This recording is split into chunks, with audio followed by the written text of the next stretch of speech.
I'm going to leave you in the very capable hands with a new championship campaign starting here for Leicester and Coventry. Sit back and enjoy the first of a triple EFL header here on the Talksport network.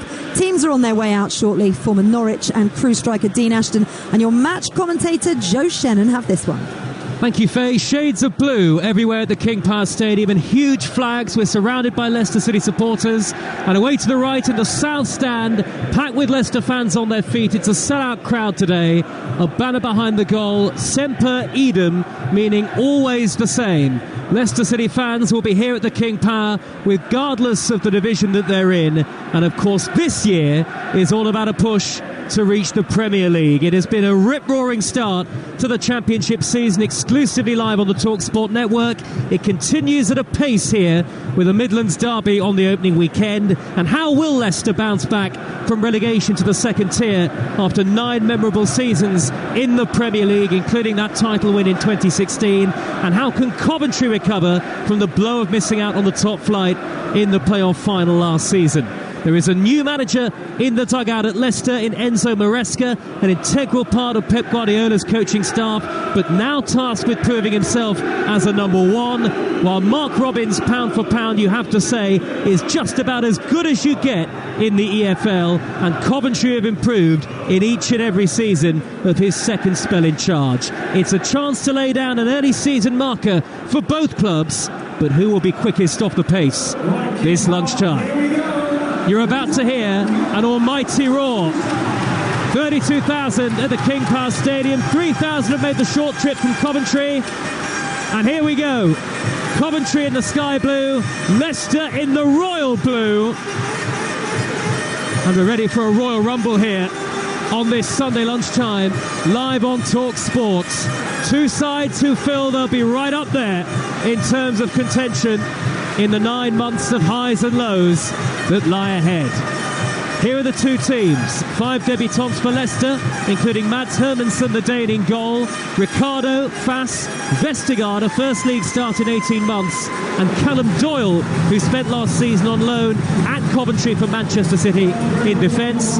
Dewsbury Hall, Harry Winks, formerly of Tottenham, and Ndidi in midfield. New signing Steffi Mabididi and Casey McAteer, also a new arrival, are both playing in the wing positions, and Jamie Vardy, the skipper, up front. It's Casey McAteer's second start for Leicester City.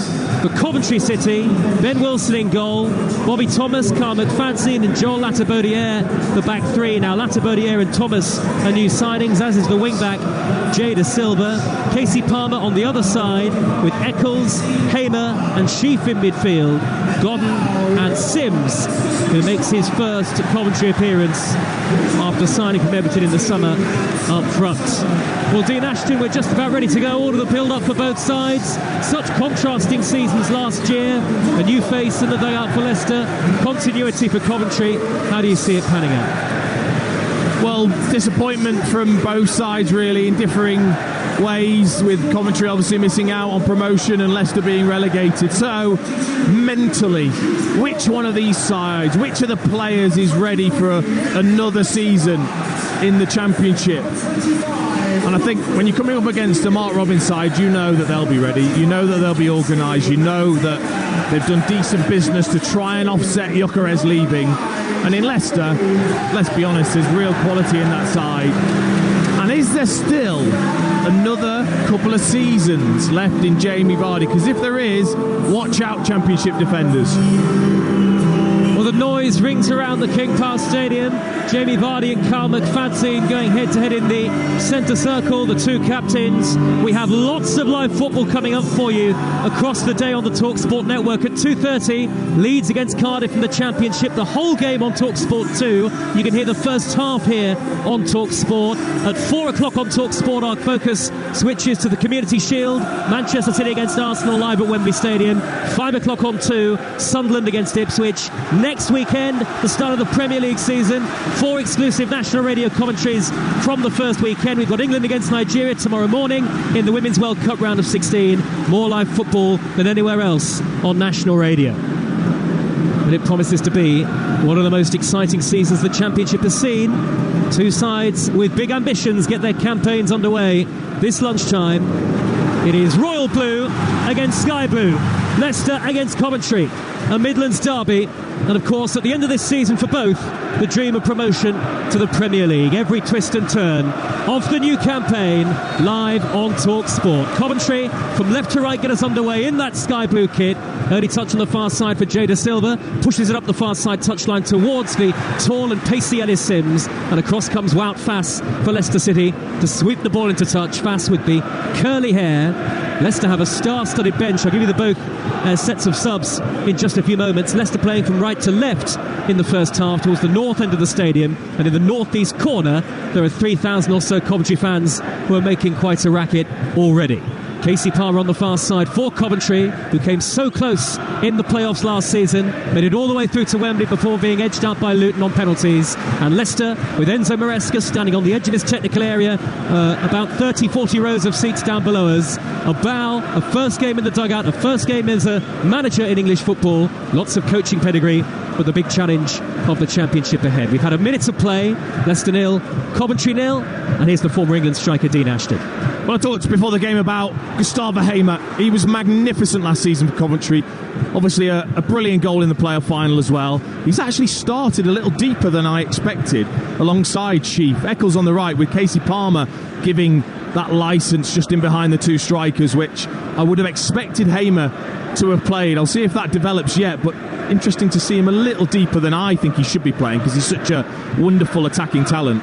Joel Latibaudiere has smuggled the ball out of play. It's a Leicester throw midway inside Coventry territory on the far side, the right. It's relatively mild in Leicestershire today, about 17 degrees, and there are wispy white clouds to go with the blue sky up ahead. No sign of rain as yet. Leicester in possession with Ricardo with the yellow boots on the far side there, right, and it's won back by the tenacious Winks in the middle of midfield. He could be a really important player for Leicester this season, brought in the summer from Tottenham Hotspur. But it's Coventry on the attack, a reverse ball by Matty Godden up the middle, couldn't find Sims. Leicester win it back, and that's a ball back to the goalkeeper, the new goalkeeper at Leicester, a Dane, Mads Hermansen, and it was Casey McAteer with the back pass. We mentioned the 4 outright debutants for Leicester today, but for McAteer it's a full league debut for him, a first started league competition for Leicester City, and a big opportunity for the 21-year-old. Big opportunity for a few players, that's for sure. I wonder if Kasper Schmeichel had anything to do with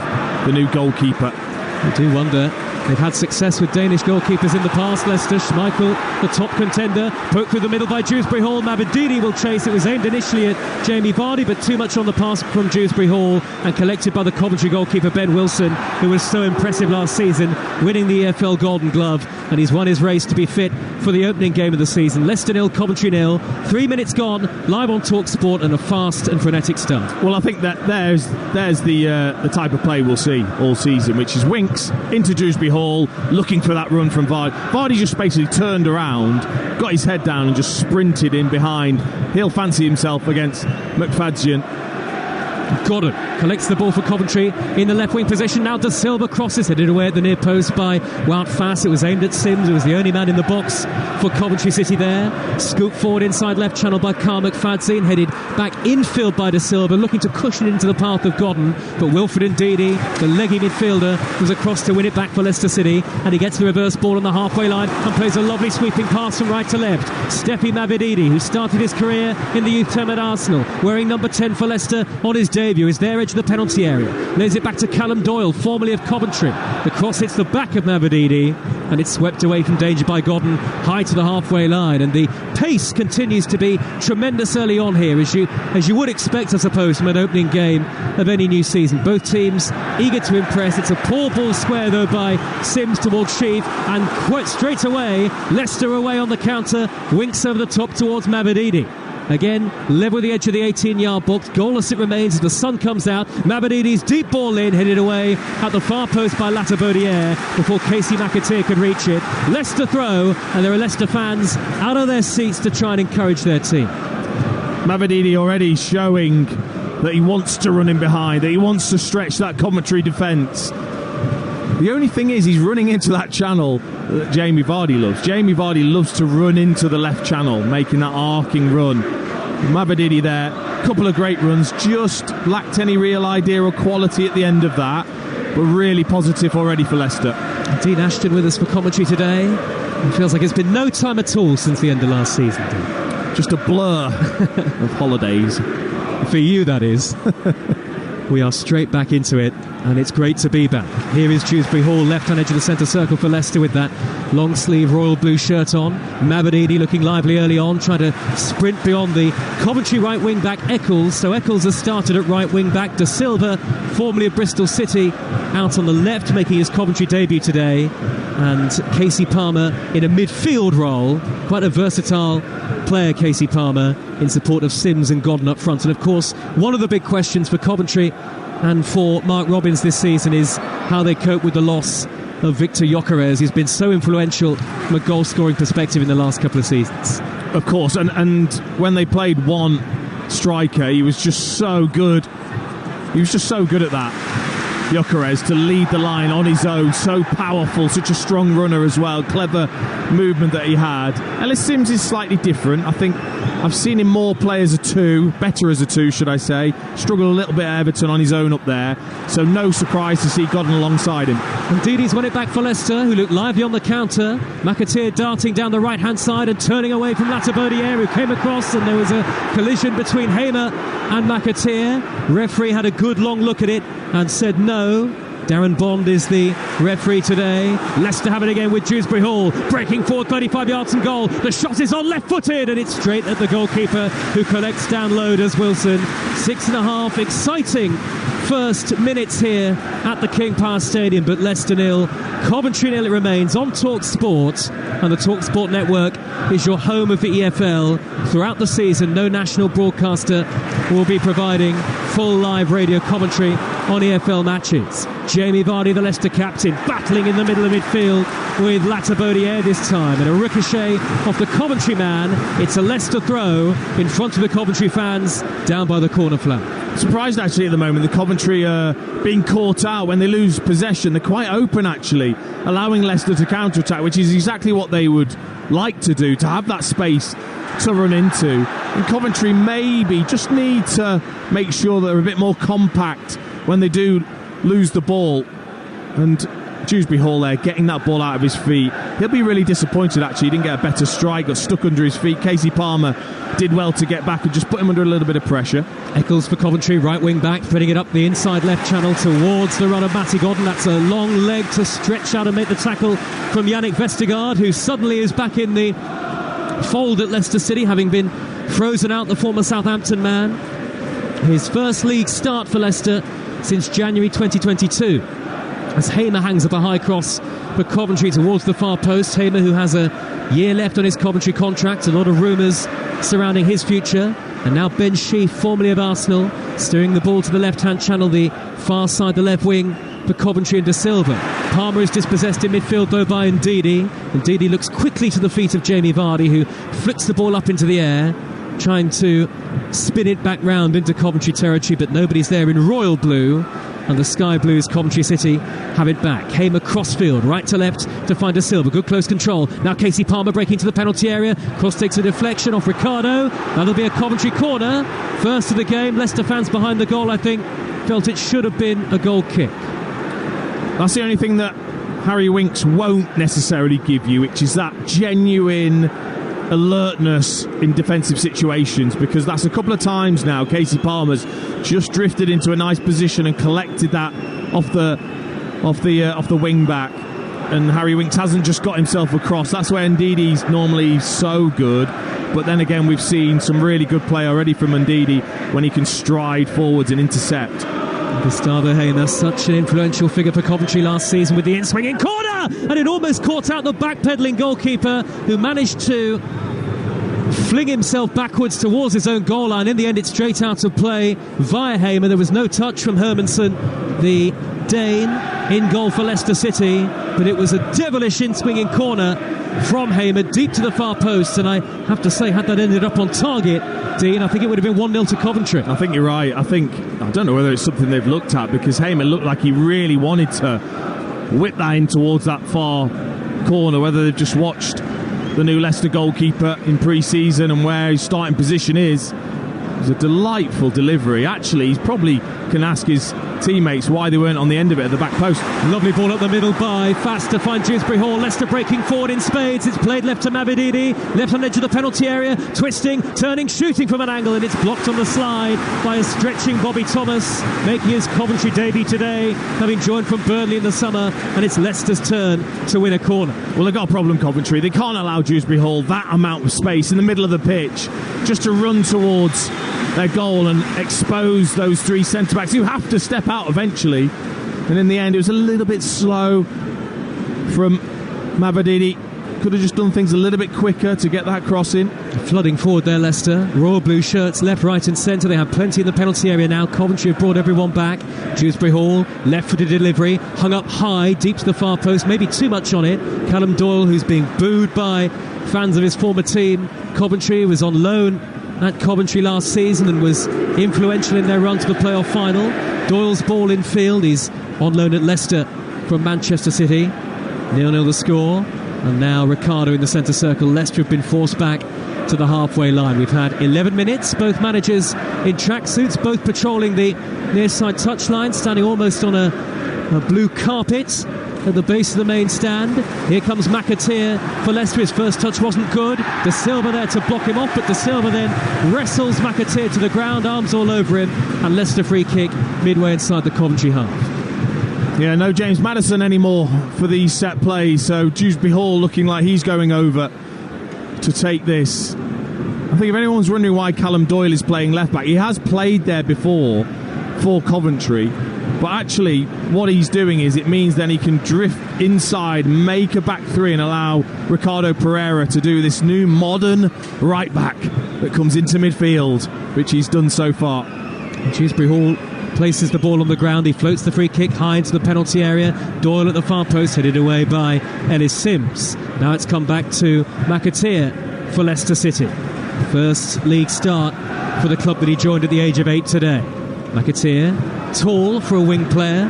Back to Ricardo with the yellow boots on, and now all the way into Leicester territory where Harry Winks is waiting. It's Leicester 0, Coventry 0 on Talksport. Leicester look lively, Coventry 2, and here is Vestergaard about 10 yards from the halfway line. And Vestergaard looking to stride forward. It's played towards the left and Doyle, and now Dewsbury Hall, little 1-2 involving him and Harry Winks, and now the giant Vestergaard playing it square to the right and fast. It's suddenly bright and sunny at the King Power Stadium. Vardy with his back to goal. Poor layoff by Vardy, intercepted by Hamer, but Hamer's pass is blocked off by Ricardo, and Vardy's on the turn again, driving down the inside right channel, away from 2 and 3 in sky blue, wide to McAteer, clips in the cross, Vardy almost got his head to it, headed away, only as far as Winks, nods it down to Dewsbury Hall with his back to goal. It's Leicester 0, Coventry 0. An engaging start to this championship game on the opening weekend of the EFL season.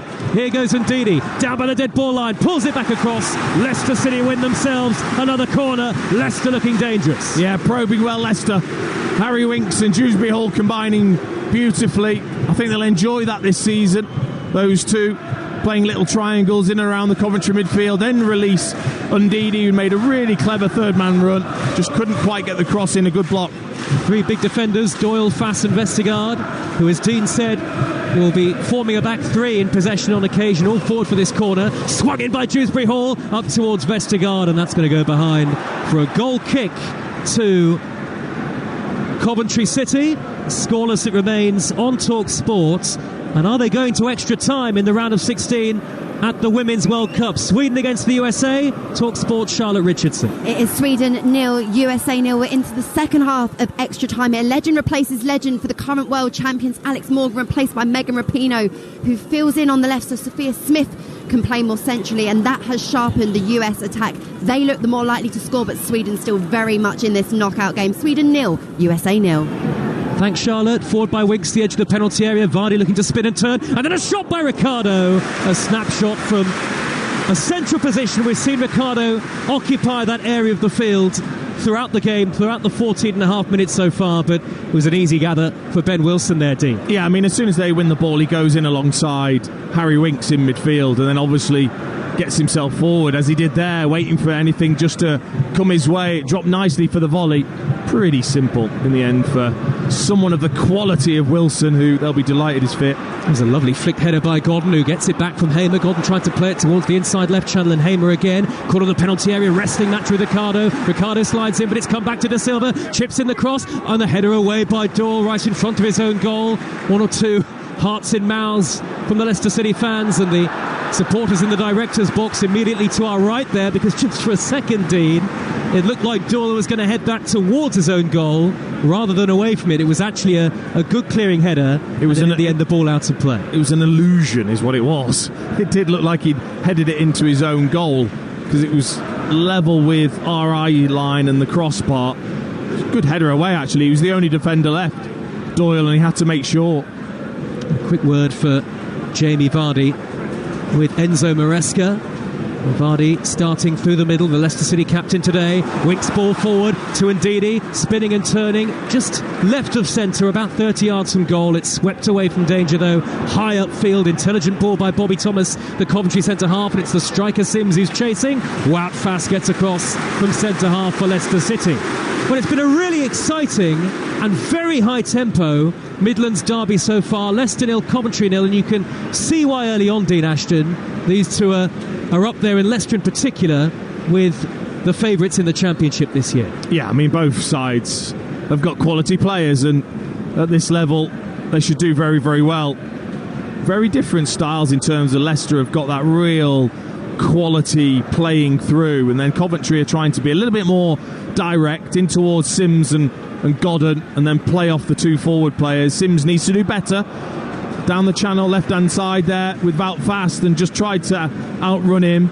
Needs to be a little bit cleverer than that. I can give you the two subs benches. Jakub Stolarczyk, the young Leicester sub goalkeeper, and how about this for the Championship? Castagna, Pratt, Daka, Chowdhury, Suter, Ian Acho, Albrighton and Justin. You wonder how many will be at Leicester of those substitutes by the end of the summer window. And for Coventry, I'll give you the Coventry subs in just a moment, because Leicester potentially on the attack here. Mavididi having to retreat to keep the ball in play in the left wing position. Now he gets the return ball from Doyle. Lovely weight on the pass. Sliding in Eccles. Got the initial touch. I think it was just enough to hold the ball up as Mavididi looked to charge through the middle. And then Thomas authoritatively came across from centre half to sweep it out of play. Leicester throw 0-0 live on Talksport. He's not going to enjoy this, is he? Eccles playing at wing back. He's got some serious acceleration. Mavididi just played it inside and then just eased his way past Eccles into the inside channel. It was good from Bobby Thomas to come across. Dewsbury Hall loses out to Hamer, going back towards the halfway line, and there were 3 against 2 there for Coventry. Mark Robbins not happy with the referee. Mark Robbins has been standing on the edge of the technical area, the left corner, for the whole of the game so far. His arms folded. What an outstanding job he's done since coming back to Coventry in 2017 from League 2 all the way to the brink of the Premier League last season. And Coventry have improved in each and every season that he's been in charge since coming back, as I say, in 2017. His coaching team is very important. Hady Vibash and Dennis Lawrence and Dean Austin, the head of recruitment.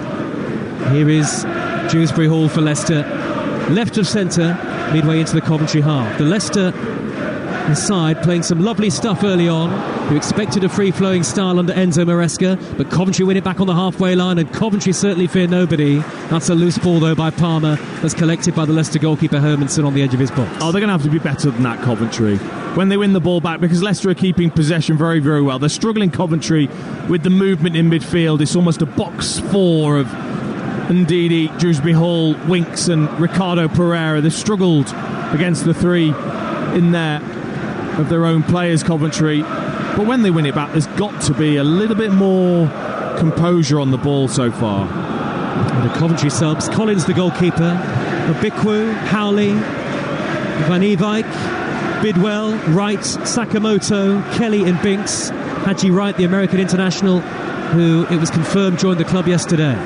Here is Eccles, striding over the halfway line for Coventry in that right wing back role. Looks to thread it infield towards the runner Palmer. Too much on it, intercepted by Faes. Leicester have it now with Winks. Winks immediately darting forward and poking it through the middle towards Dewsbury Hall. In steps McFadzean to clear it away. We haven't really had a clear-cut chance on goal so far. Hamer's in-swinging corner that nearly went in at the back post. The closest we've come. That reflects an even first 20 minutes, Dean Ashton. Yeah. I mean, Casey Palmer's a good player. You know, he's good running off the ball. I like him when he's in wide areas as well. But he's not the same player as Gustavo Hamer. I'd have Hamer as a 10. I think when you're playing this type of team, I think when you need to release pressure, if you get it into Hamer, he's the one with that real quality back to goal or to combine. And Casey Palmer's lost the ball too often so far. Oh God, looking to break up the middle away from Fast. Fast, though, commanding. Wriggles away from the challenge of the Coventry frontman, who will run all day. Sends it back to Hermanson, the goalkeeper, all in bright green. The opening weekend of the EFL season, live on the Talksport network, and 4 exclusive Premier League commentaries from the opening weekend in the top flight next weekend, including Burnley against Manchester City, Arsenal against Nottingham Forest, Bournemouth against West Ham, and Manchester United against Wolves. And Talksport breakfast from Monday at 6 a.m. will start the build-up to the Premier League opening weekend. Header back infield by McAteer for Leicester, manages to collect his own infield header and brought that out of the sky beautifully. Elegant bit of control from McAteer to glide away from De Silva. And now Doyle, left of centre for Leicester, up towards Dewsbury Hall, breaks into the penalty area, ball across the face of goal, but behind the 2 Leicester City players. One of them was Jamie Vardy. Leicester still have it with Ricardo. Back to Winks, middle of the Coventry half.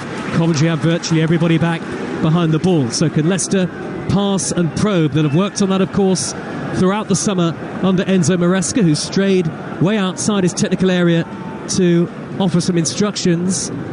Learned his trade under Pep Guardiola, of course, and as an assistant, and also worked at West Ham for a spell under Manuel Pellegrini. Lovely weight on that pass from Dewsbury Hall towards Mavididi, but the goalkeeper comes out to collect just inside his box. They're close, aren't they, Leicester? A couple of times the play's been really neat and tidy in midfield. Winks and Didi, Dewsbury Hall, the combination's really slick. But then it's just that final little pass. They've been very, very close to getting in behind Coventry. Just either the pass has been too firm or it's not been accurate enough. They're getting close. I've really liked what I've seen so far from Leicester, though.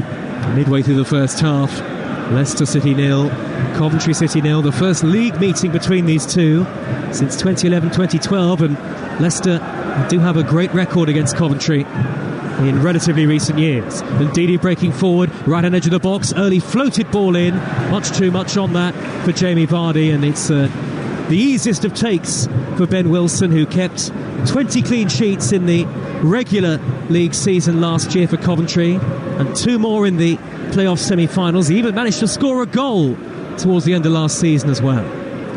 I mean, this is very typical, though, still of Coventry from last season. Is you think you're on top, but actually goalkeeper's not really had to do anything yet. And it's not just the goalkeeper, as you say, Dean, in terms of the reason why Coventry was so good defensively last season. It's the whole setup. Yeah, McFadzean, 36 years old, when he didn't play just for a few games last season, they were a different side. He's so important to that back three and that organisation. Almost a late bloomer, Carl McFadzean.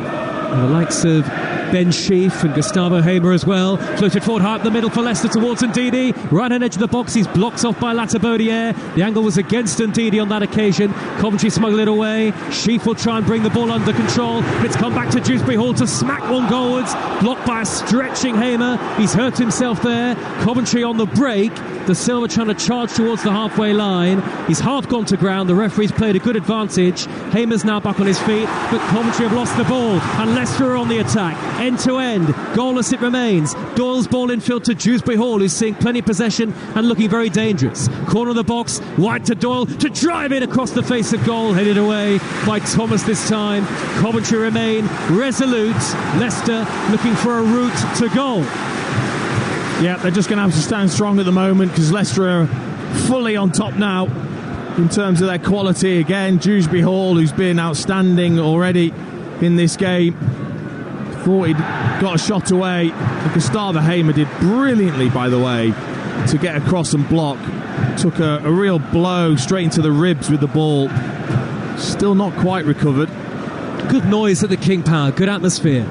And of course, positivity was so lacking at Leicester City last season in that desperately disappointing Premier League campaign that ended with them picking up just 34 points, the departure of Brendan Rodgers in April, and then 8 games under Dean Smith, but the 2 wins in that time just wasn't enough. Relegated on the final day.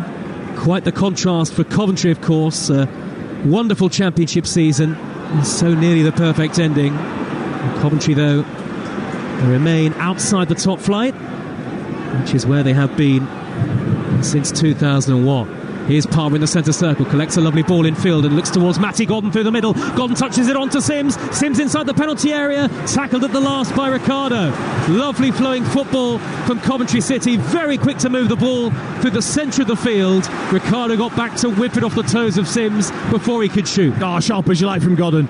Brilliant feet at the edge of the box, just a little nutmeg and then a lovely little pass into Sims. It's a shame Sims wasn't quite as sharp as Gordon. Just poor touch, let him down. You can't when you've got those little moments, and again he gives it away. Casey Palmer 25 yards out, it'll sit up nicely to shoot, and it's just over the top, clipped the roof of the net. Goalkeeper might have had it covered. 0-0 it remains, but both sides looking genuinely threatening going forward. Yeah, again, good play this time. Casey Palmer in towards Sims. It was a poor pass, but rebounds to Casey Palmer, opens his body up as if he wants to curl it into one of the corners, straight over the top, straight over the middle of the crossbar as well from Casey Palmer. Actually, the pass to Godden would have been better, which is why Godden has given him an absolute mouthful. Casey Palmer, who missed a big chunk towards the end of last season due to injury up until the playoff final, ironically. Matty Godden, who has had injury problems of his own, but still managed 8 league goals last year. Well, it's been a fascinating first 26 and a half minutes on Talksport. Leeds against Cardiff to come from 2:30. The first half here on Talksport, the whole game on Talksport 2. At 4 here on Talksport, the Community Shield between Manchester City and Arsenal. And at 5 o'clock on Talksport 2 in the Championship, Sunderland against Ipswich Town, back in the Championship, Ipswich. Here is Ricardo for Leicester, spinning and turning, right of centre, 30 yards from goal. That's a poor ball forward.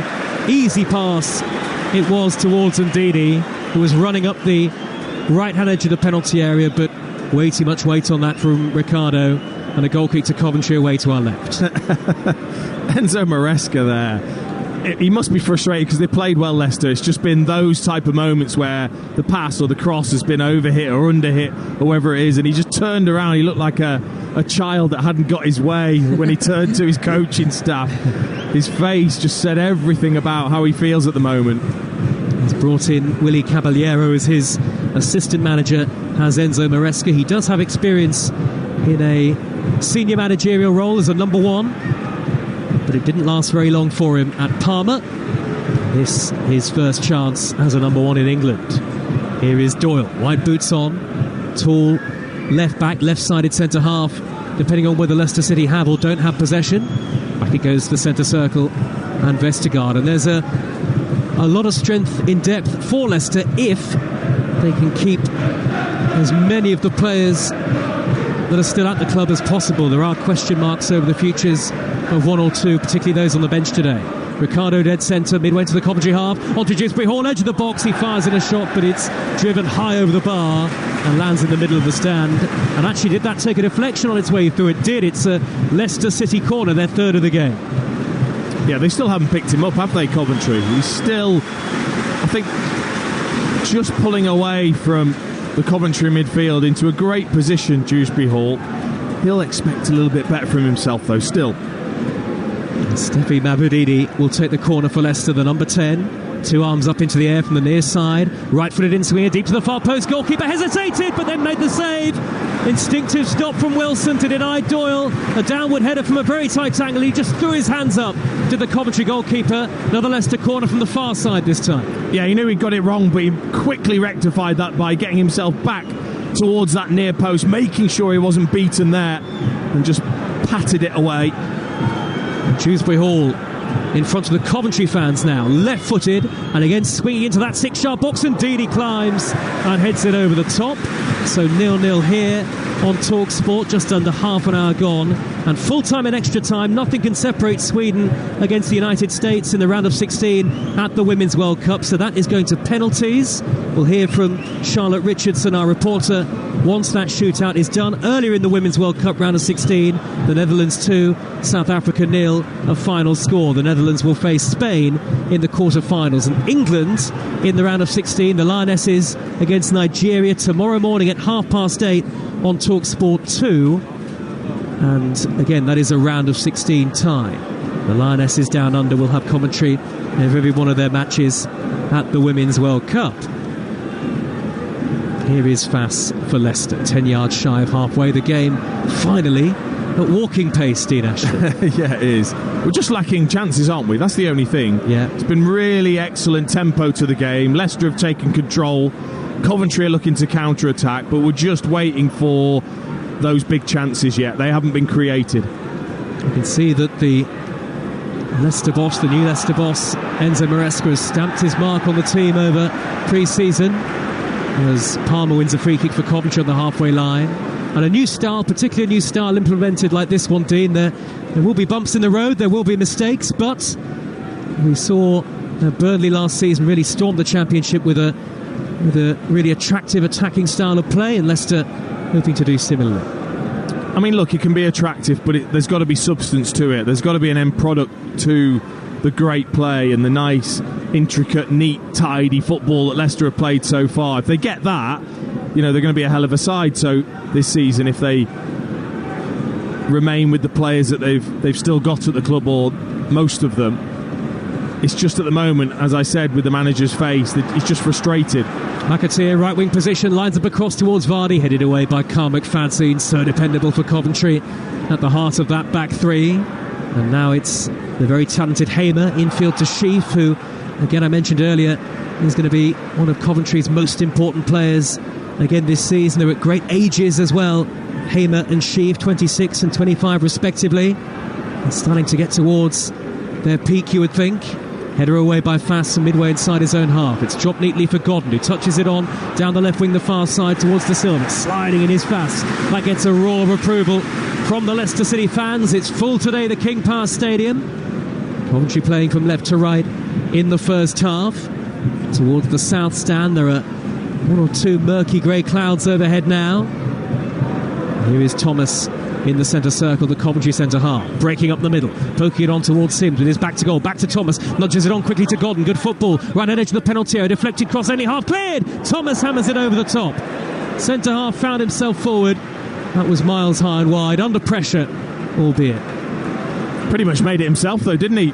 Bobby Thomas, a lovely run from the right hand sided centre back, driving through midfield, good feet, looked into Sims, continued his run, played it into Godden, continued his run still, and then when it fell to him, oh dear, no composure. He absolutely tried to rip the leather, if that's what it still is, off the football. You might call it, Dean, a centre-halves effort from that sort of range, maybe.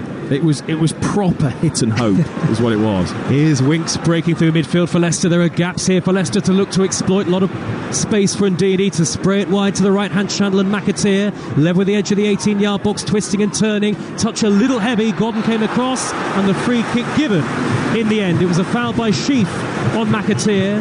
Free kick to Leicester, dangerous position. 3 or 4 yards from the edge of the penalty area towards the right-hand corner. I think he's really unlucky here, Ben Sheaf, because he reads exactly what McAteer's going to do, and he just steps across. He's too strong, and he blocks him off, but I thought he read it, so now in a great position for that wonder left foot of Dewsbury Hall, who's already been a very keen influence on this game. Of course, looked an impressive Premier League player, Dewsbury Hall, a regular last season in the top flight, has experience in the Championship a couple of years ago when he was on loan at Luton Town. Free kick about 3 yards from the edge of the box, well to the right of the edge of the D. Dewsbury Hall the only man standing over it. Plenty in the wall in sky blue for Coventry. Goalkeeper Wilson is on his toes. It's 0-0 in the 35th minute. Dewsbury Hall drives it into the wall. I think it might have hit fast. I think it hit his own man. Dewsbury Hall trying to twist and turn down by the corner of the box. Coventry still with plenty behind the ball, still with some defending to do. Crossfield floated ball by Winks, headed back across goal by Doyle, and that takes one bounce. It's easy for Wilson, and the ironic cheers from the Coventry fans. That's a great clearance by Wilson. Upfield, it almost reached Harmer, but for the most tremendous interception from Harry Winks, who then is shoved in the back and wins a free kick. He just watched that onto his right foot, did Winks expertly. You wouldn't have been able to tell, looking at it, Dean Ashton, that it was an interception that he really needed to make. He made it look easy. It was a good job as well, because he'd been caught out, actually. Hamer just sprinted in behind. Wilson, excellent half-volleyed goal kick out towards him. And in the end, actually, it was a magnificent touch, by the way, from Winks to just pluck it out of the sky over his shoulder. And it's a good job he did. Lovely shuffling feet from Mavididi. Gets the olays from the Leicester fans on halfway.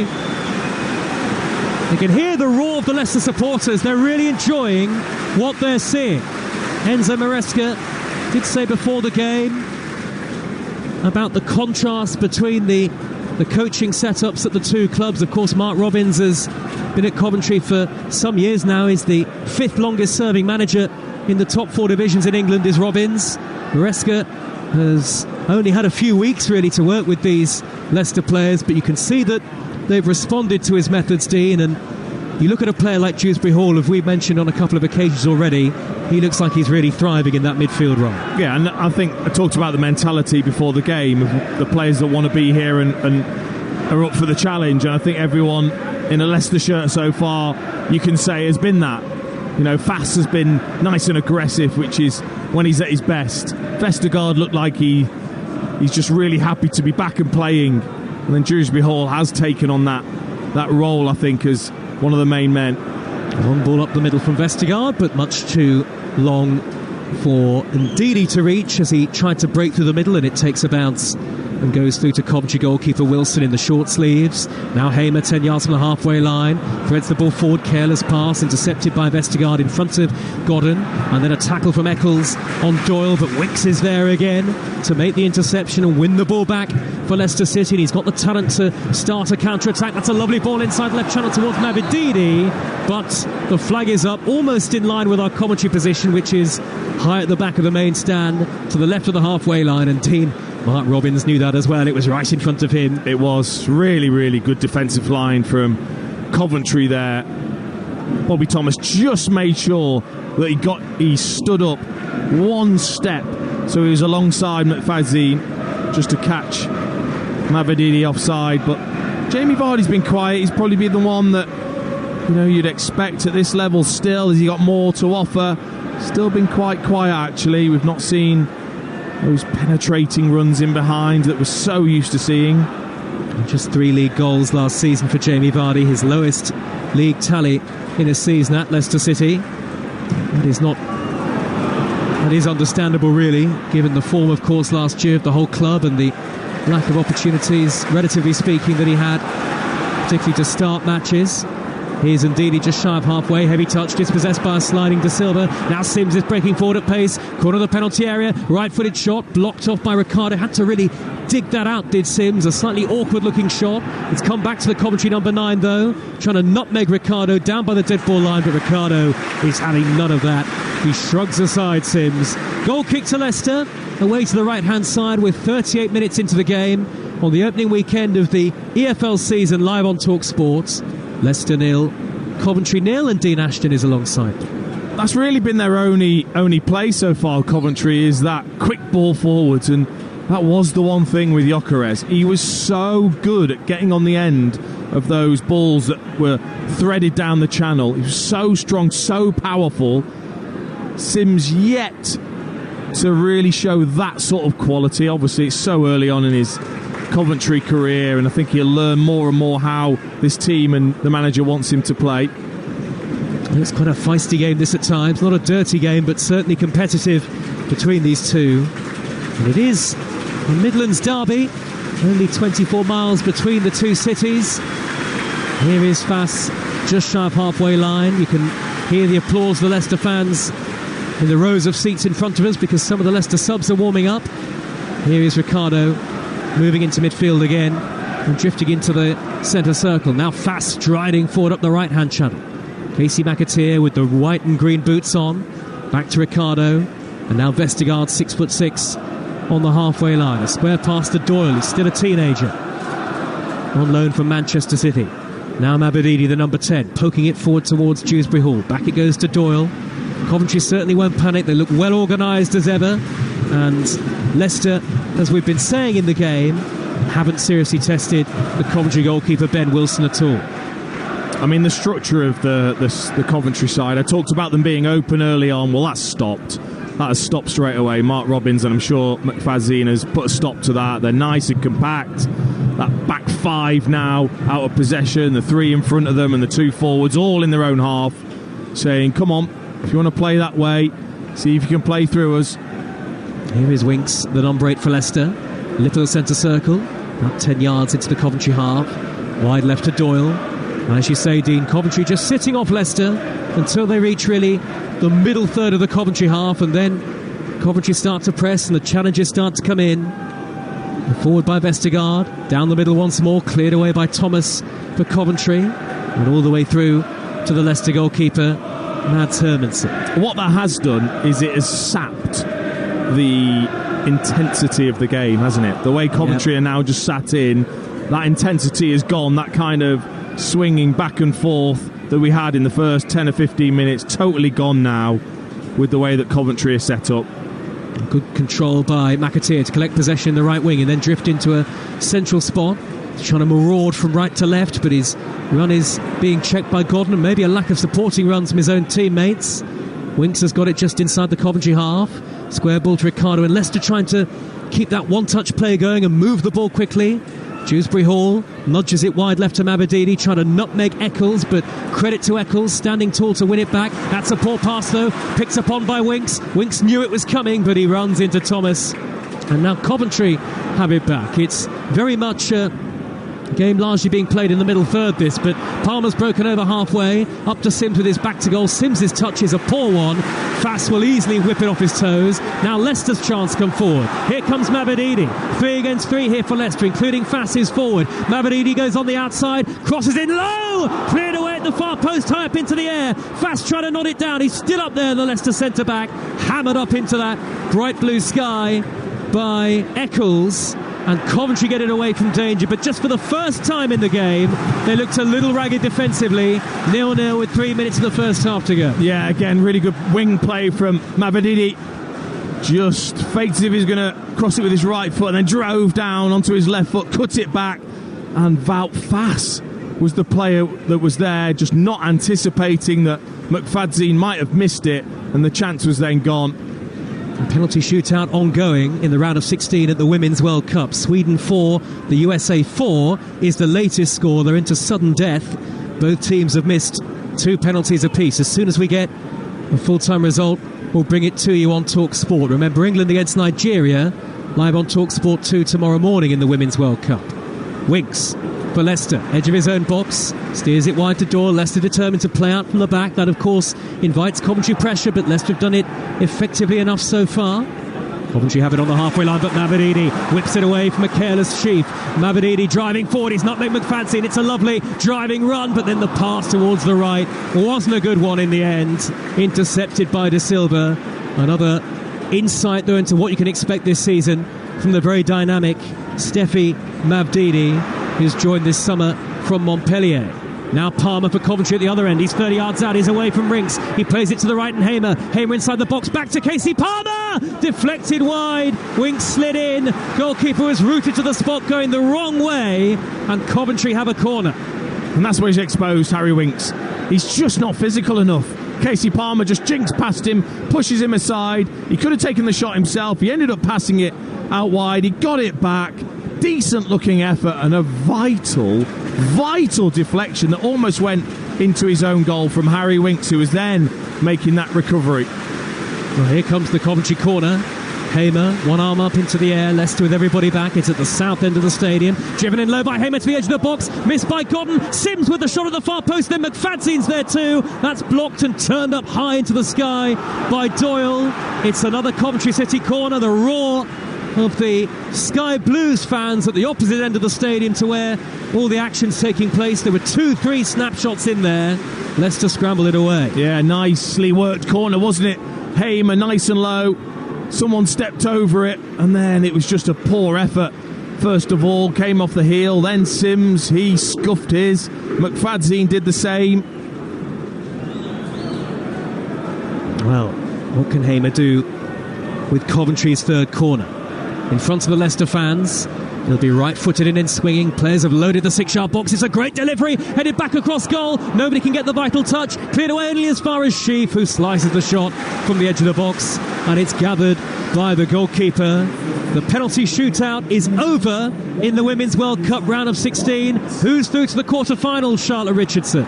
Taken all the way to sudden death on penalties, and I've never seen anything like it. Sweden progress, a spot kick decided by VAR. The champions USA are out. Sweden win on sudden death penalties. Sweden 5, the USA 4. Thanks, Charlotte. High drama at the Women's World Cup.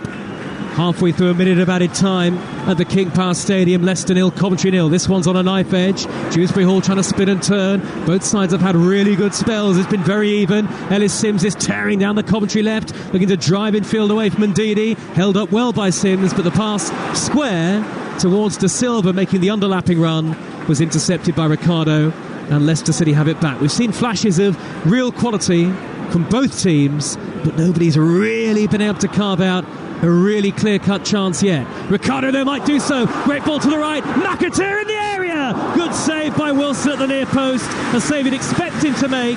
McAteer drove it hard towards goal. Wilson, 2 hands behind it. Oh, there's the chance. Biggest chance of the game.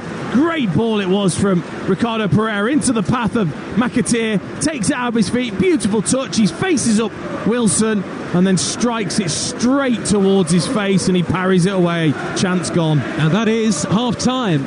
Leicester 0, Coventry 0.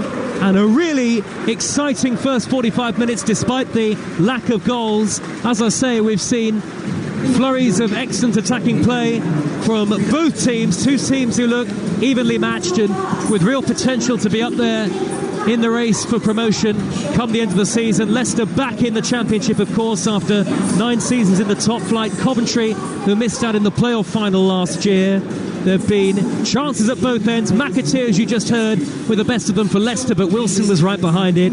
At the other end, Palmer has twice gone close for Coventry, and Hamer's corner very nearly looped in at the back post, but it stayed out, and goalless it is at half-time. Leicester 0, Coventry 0. Thank you very much, Joe. I don't quite know how it is goalless, though, Dean Ashton, because it was end-to-end thrilling football.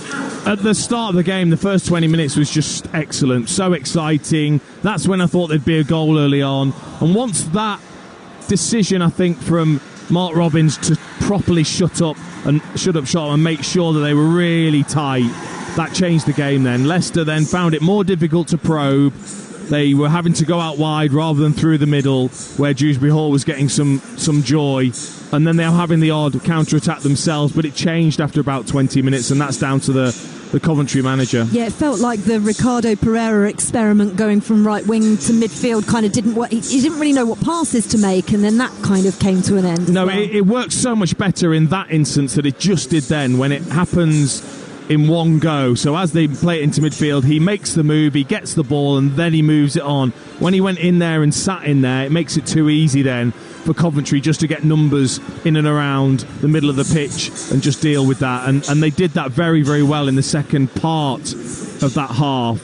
Coventry have got to give more. Ellis Sims, I don't want to be too harsh on him because he's still young and it's his first game. He's been really, really poor in his possession, in hold-up play, in the combinations. He keeps giving it away, and those opportunities then are gone. The ones that they get on the counter-attack, he's kind of giving them away. Yeah. Right, so Leicester 0, Coventry 0 at the break here at King Power Stadium. But what drama out in Melbourne at the Women's World Cup. Not to be a record third World Cup title in a row for USA. Let's get a proper full-time report. Talksport's Charlotte Richardson. Even more drama at this World Cup. 120 minutes couldn't separate two of the best teams in the world. 0-0 after extra time. 5-4 to Sweden after sudden death penalties. Arsenal's Lena Hurtig with the all-important winning penalty. And there was an unnerving silence as the stadium waited for VAR to decide if Hurtig's spot kick had crossed the line. And it must have been centimetres in it. The USA players are in tears. Like you say, Faye, they've won the World Cup 2 times in a row, but don't make it to the quarterfinals this time around, as an epic battle goes the way of the brave Swedes, who progress to face Japan next. 0-0 after extra time. It finishes Sweden 5, the USA 4 on penalties. I've been watching, Charlotte, the pictures here at King Power Stadium, and the Swedes obviously absolutely delighted. USA, as you mentioned, devastated in a huddle. Tears from Sophia Smith, who missed one of those penalties. Megan Rapinoe missed one as well. Their goalkeeper, Alyssa Neuer, is still incandescent with rage about that VAR decision. Just give me a little bit more of an explanation to it, because it looked like she tried to double save it as well. We weren't sure whether it crossed the line or not. Arsenal's Lena Hurtig doesn't care. She's absolutely delighted scoring the winning spot kick, but there seems to be quite a lot of confusion, and I would say a degree of controversy as well. So the US keeper, Alyssa Neuer, she got her hand to the penalty and the ball looped up and she clawed it while leaning back. And I thought that was it, right, we're on to the next penalty of this dramatic shootout. But then the goal line technology did confirm that the ball had indeed crossed the line, and we all felt like this game was going to be decided by thin margins, but this really is the thinnest of the thin. And as you mentioned as well, Faye, the USA had the opportunity, not only in normal time but in the shootout, to put this game to bed. Megan Rapinoe and Sophia Smith, two of their world-class players, skied their penalties over. It gave Sweden the advantage, and they took that with the help of technology. It's about time we spoke about technology at this tournament. It certainly had its say.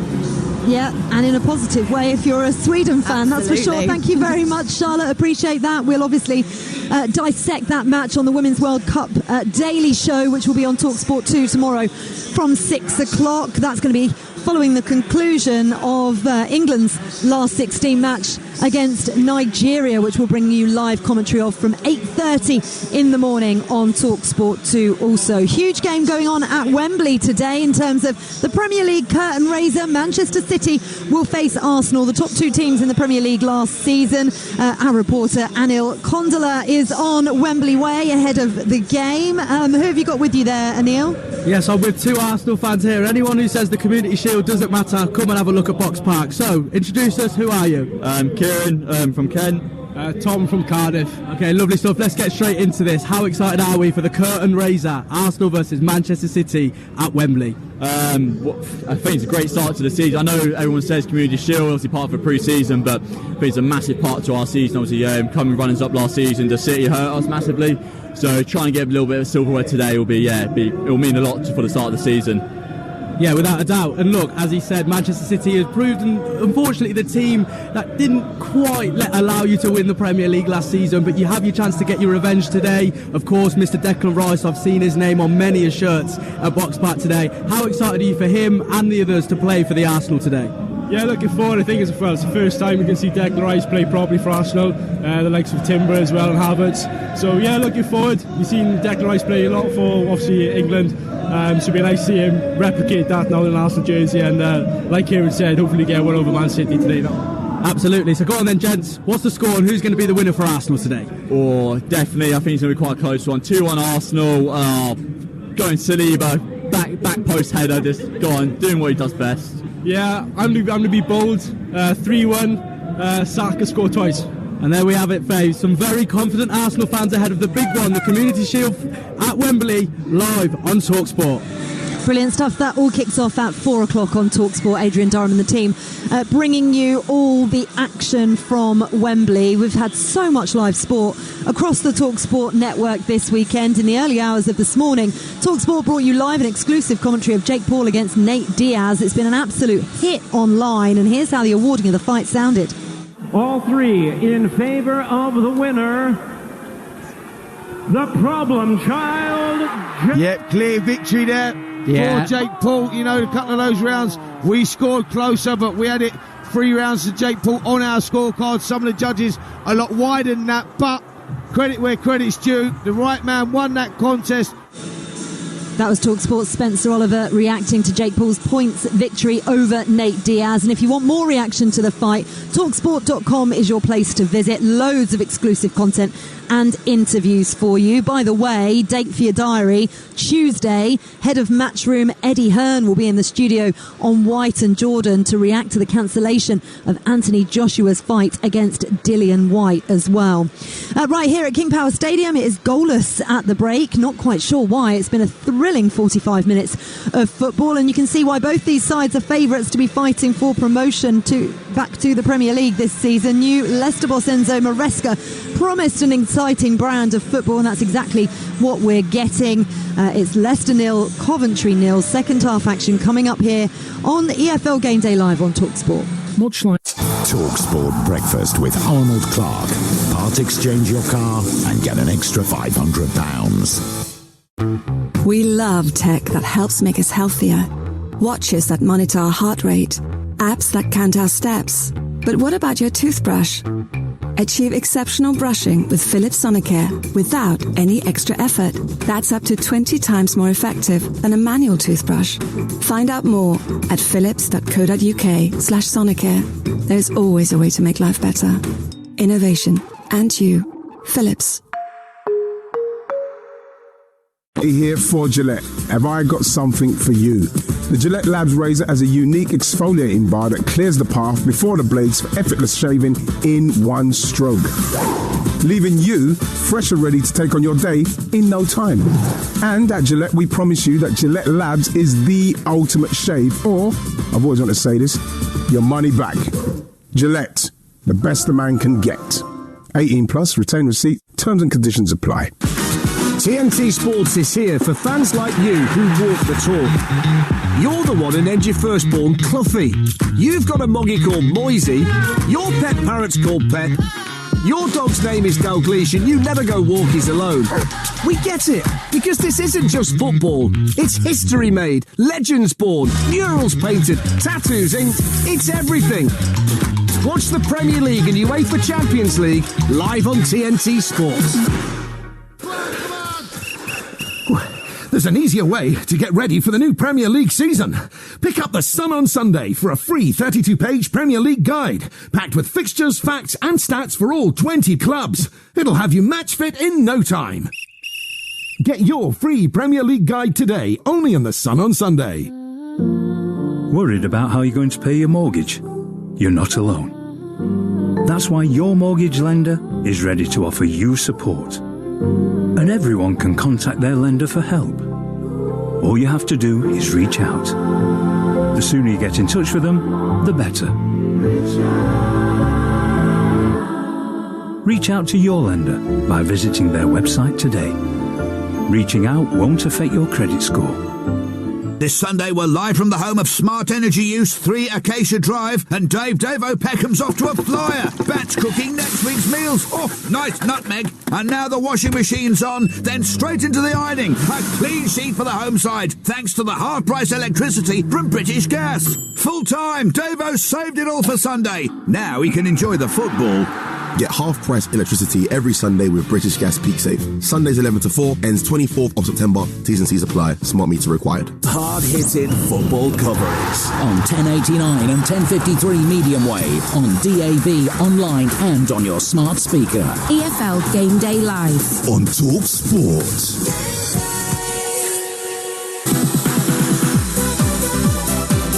It's a chance to lay down an early season marker for both clubs, but who will be quickest off the pace? And it promises to be one of the most exciting seasons the Championship has seen. Casey Palmer, 25 yards out, it'll sit up nicely to shoot, and it's just over the top, clipped the roof of the net. Goalkeeper might have had it covered. Both sides looking genuinely threatening going forward. Nafi Maboudidi will take the corner for Leicester, the number 10. 2 arms up into the air from the near side. Right-footed in swinger deep to the far post. Goalkeeper hesitated, but then made the save.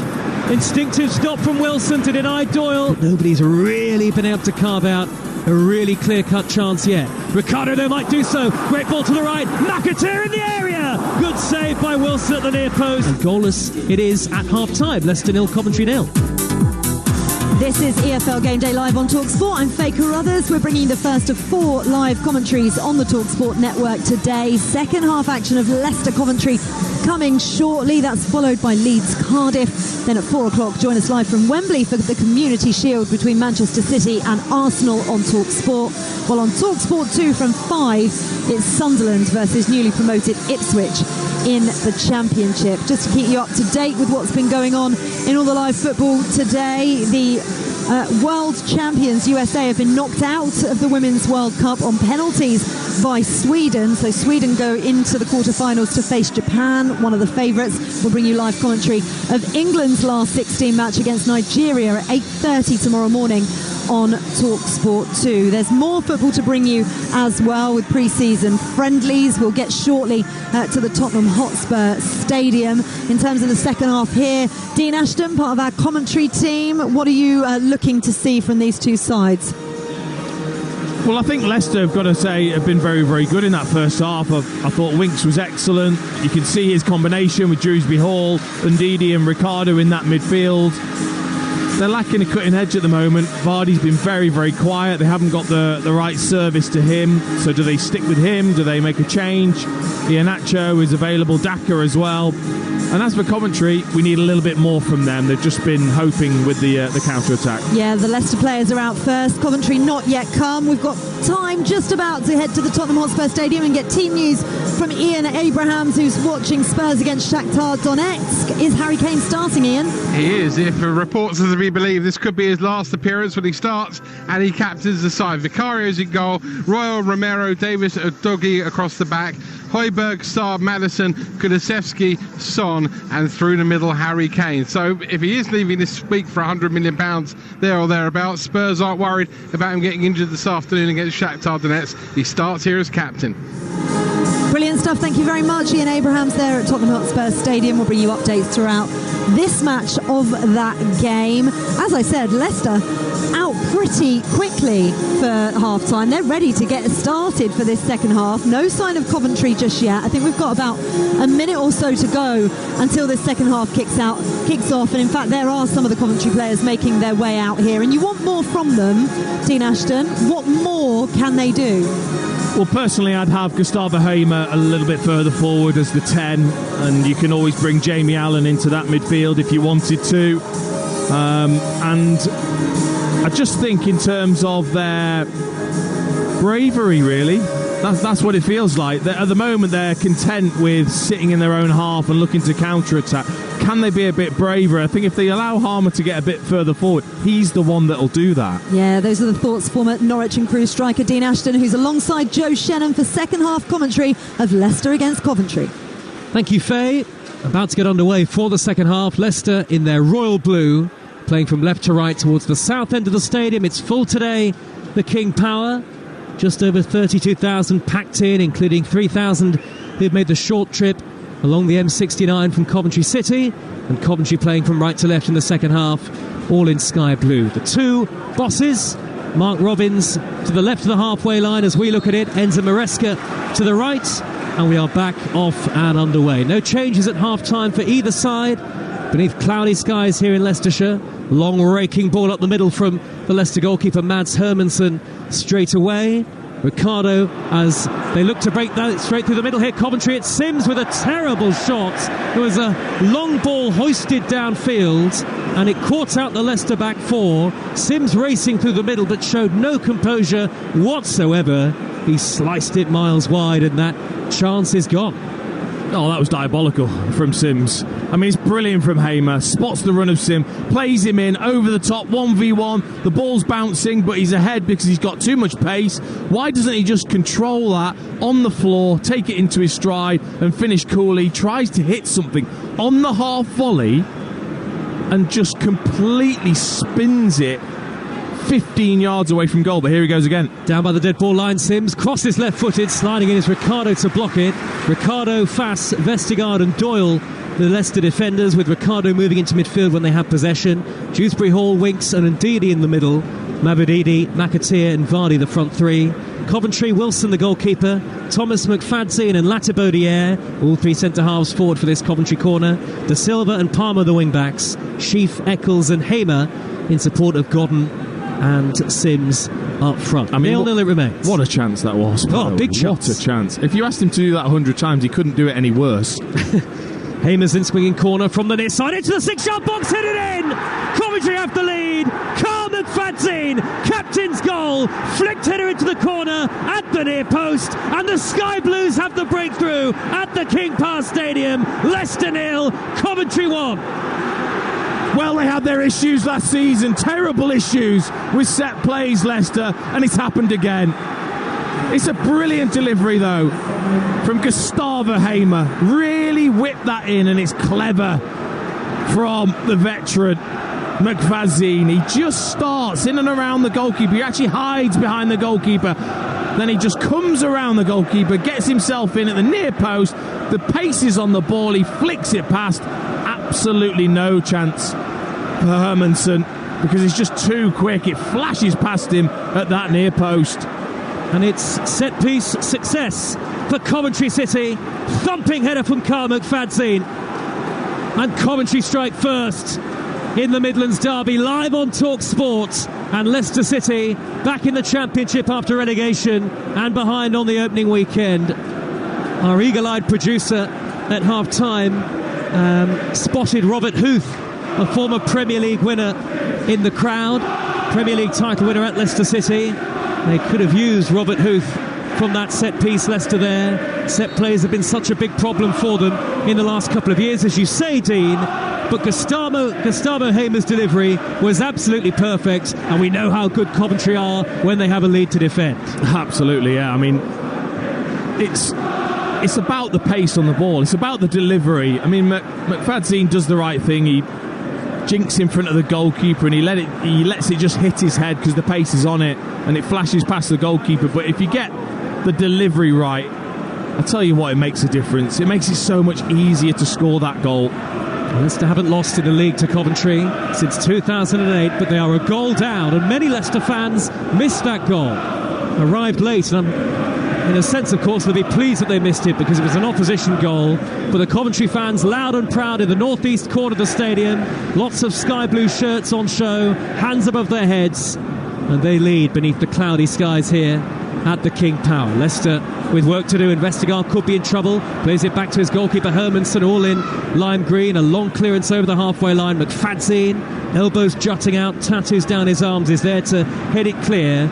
And he's got it back again, standing in the middle of the three centre-halves. McFadzean pings one crossfield to the right, brought down by Eccles. Eccles touches it onto Godden, and Coventry looking to hit top form. Godden's ball in from the right, blocked off by the first man, Vestergaard, and it'll stay in play. 10 yards from the corner flag. Godden nudges it infield towards the run of Eccles. Dewsbury Hall there to send it back to the goalkeeper. Hermansen's clearance high up to the midway point of his own half. Jamie Vardy's brought it down. Slight tackle on Vardy by Latibaudiere. Cleared forward though by Dewsbury Hall. That's a great ball.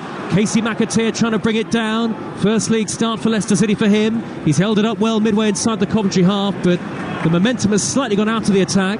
Leicester in their royal blue coming forward. Mabudidi caught on the penalty area, lively in the first half, tackled by Sheaf. It's come back for Callum Doyle, on loan at Leicester, having been on loan at Coventry last season. Now he tangles with Sheaf, down by the dead ball line. The Coventry man gets the better of that exchange. Thomas sweeps it over the halfway line and away from danger. Coventry lead 1-0, and they're on the break through the middle. Palmer, though, can't set up Godden.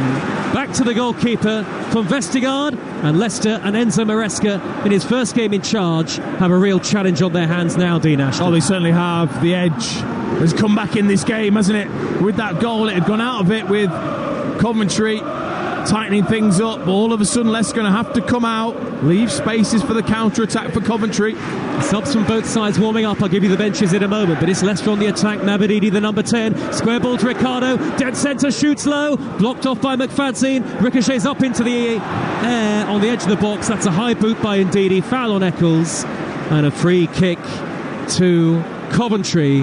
And Wilson, the goalkeeper, will take his time. The Leicester bench: Justin, Albrighton, Ian Acho, Suter, Chowdhury, Daka, Pratt, Castagna, and the goalkeeper Stolarczyk. Lots of options for Enzo Maresca. And for Coventry, the bench, Binks, Collins the goalkeeper, Kelly, Sakamoto, Wright, Bidwell. Our break off now as Coventry come forward with Godden, and that's a tangle of legs with Vestergaard, and the foul from the Leicester City defender. Free kick to Coventry midway inside Leicester territory. A yellow card too for Yannick Vestergaard. The rest of the Coventry bench: Bidwell, Van Ewijk, Howley and Justin Obikwu, who only signed a first professional contract in the summer. We're 7 minutes into the second half, live on Talksport, the Talksport network, your home of the EFL. Leicester 0, Coventry 1. We've got 4 exclusive commentaries next weekend when the Premier League returns. Coventry have the free kick. Hamer standing over it. Another good set piece. McFadzean's there again! And a glancing header that's going to drift well wide.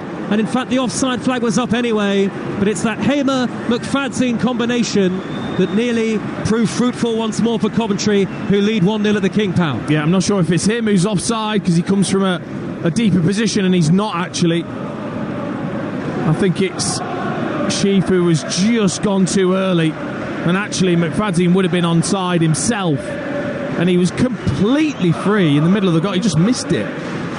Former England striker Dean Ashton with us for commentary. We are sat high at the back of the main stand. A slight nudge to the left of the halfway line, right next to the director's box. Here comes Casey McAteer for Leicester. Checks his run infield. He had lots of space to dart into on the outside right channel, but elected to come infield. And that slowed the momentum of the attack, though Maresca, the new Leicester boss, applauds.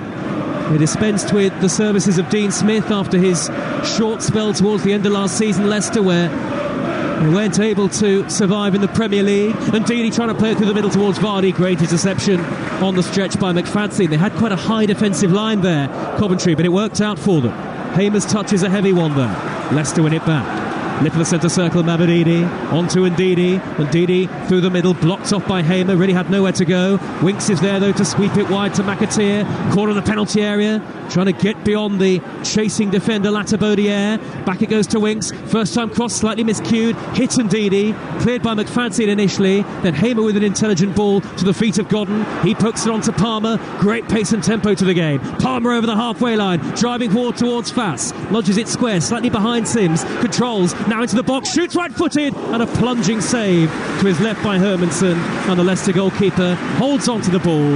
Leicester 0, Coventry 1. Again, it was Hamer who started that counter-attack. Brilliant piercing pass in towards Godden. Lovely half-turn into Casey and they're away. When it went to Sims, better from him, more positive. Onto that right foot, better strike.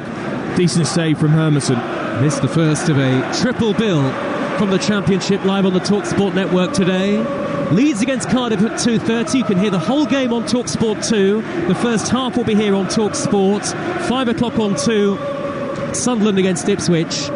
And at 4, live commentary here on Talksport of the Community Shield. Manchester City against Arsenal, live from Wembley Stadium. As I say, 4 exclusive commentaries next week from the Premier League. Build-up starts Monday from 6 o'clock in the morning on Talksport Breakfast with Natalie Sawyer and Andy Townsend. Jim White, Alex Crook and Martin Keown from 10 till 1. Lots of great guests throughout pre-season on White and Jordan, including Gareth Southgate last week. You can hear his interview in full on the White and Jordan podcast. Here come Coventry with Sheaf.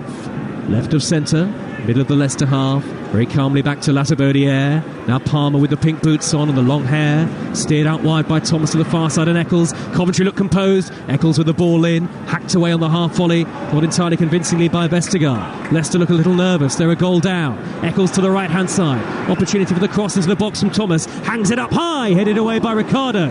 Edge of the 6-yard area. With Palmer coming in. Brave header away. Son is out at the King Power. Coventry still on the attack. Thomas darts back onto his left-hand side. Edge of the penalty area. Squeezes it through the gap to Hamer. Hamer with his back to goal. Eccles pulls it back. Godden's touch on the volley at the near post. Gathered by the goalkeeper. Every breath they take at the moment, Coventry is breathing in more and more confidence into this second half performance. Hamer getting out of that defensive position, linking up nicely. Lovely ball back for Godden. He did well with it actually because it was around his waist. He got his foot up high, volleyed it in towards goal, but straight at Hermansen. Harry Kane starting and captaining Tottenham today in pre-season. We'll have updates of their game against Shakhtar with Armani and Abrahams. Here come Leicester. Ricardo darting forward from the edge of the centre circle. Again, the pace is frantic and frenetic. There's no let-up in the intensity from both teams. Coventry, they look a very streetwise side, just as they did last season when they made the playoff final. That's a lovely ball over the top by Sims. Gon's got the pace to beat Doyle to the ball. Palmer's asking for it to be pulled back. Gon's cross to the far post, headed behind by Fass. Coventry look the more likely to get the second goal. They lead 1-0 and they have a corner away to our left in front of the Coventry fans. Yeah, just starting to stretch Leicester, aren't they? Coventry, better, clever runs from Godden and Sims, and Casey getting up there now. Really confident side now, Coventry. I just think with Leicester, obviously Ricardo Pereira drifting into midfield, it's actually helping Coventry rather than getting a 2v1 with Coventry's wing backs. They haven't done that at all, really, Leicester. It's all been congested in the middle of the pitch. Hamer, same place from where he set up one goal already, and that in-swinging corner this time is too close to the goalkeeper, collected by Hermansen high above his head. He actually didn't have to really even move his feet there. The Dane, the former Brøndby goalkeeper, who has joined this summer, making his Leicester debut today. Dewsbury Hall, socks rolled halfway down his shins. Angled ball to the left and Mabadidi. Leicester with some promising attacking play at times in the first half, but lacking punch going through the middle, Dean. But there's no room in the middle. That's why Jamie Vardy's been quiet. They've not been able to get through Coventry's congested middle of the pitch, which is why not now try and maybe get the 2v1s out wide against their wing-backs. Fass, right-hand edge of the box for Leicester. Low ball towards Ndidi, steered away calmly by McFadzean. Couple of dribbles away from Fass, and now he finds Hamer just shy of halfway. Hamer with a poor decision, looking to float it square early for Palmer when there was a Leicester shirt in front of him. Ricardo was there to make the interception. Ricardo with the yellow boots on in the middle of midfield, had a lot of touches in that central spot. Ricardo, the Portuguese. Leicester may be thinking about substitutions. There's a couple of instructions going on in the dugout. A steep drop to the near side touchline below us.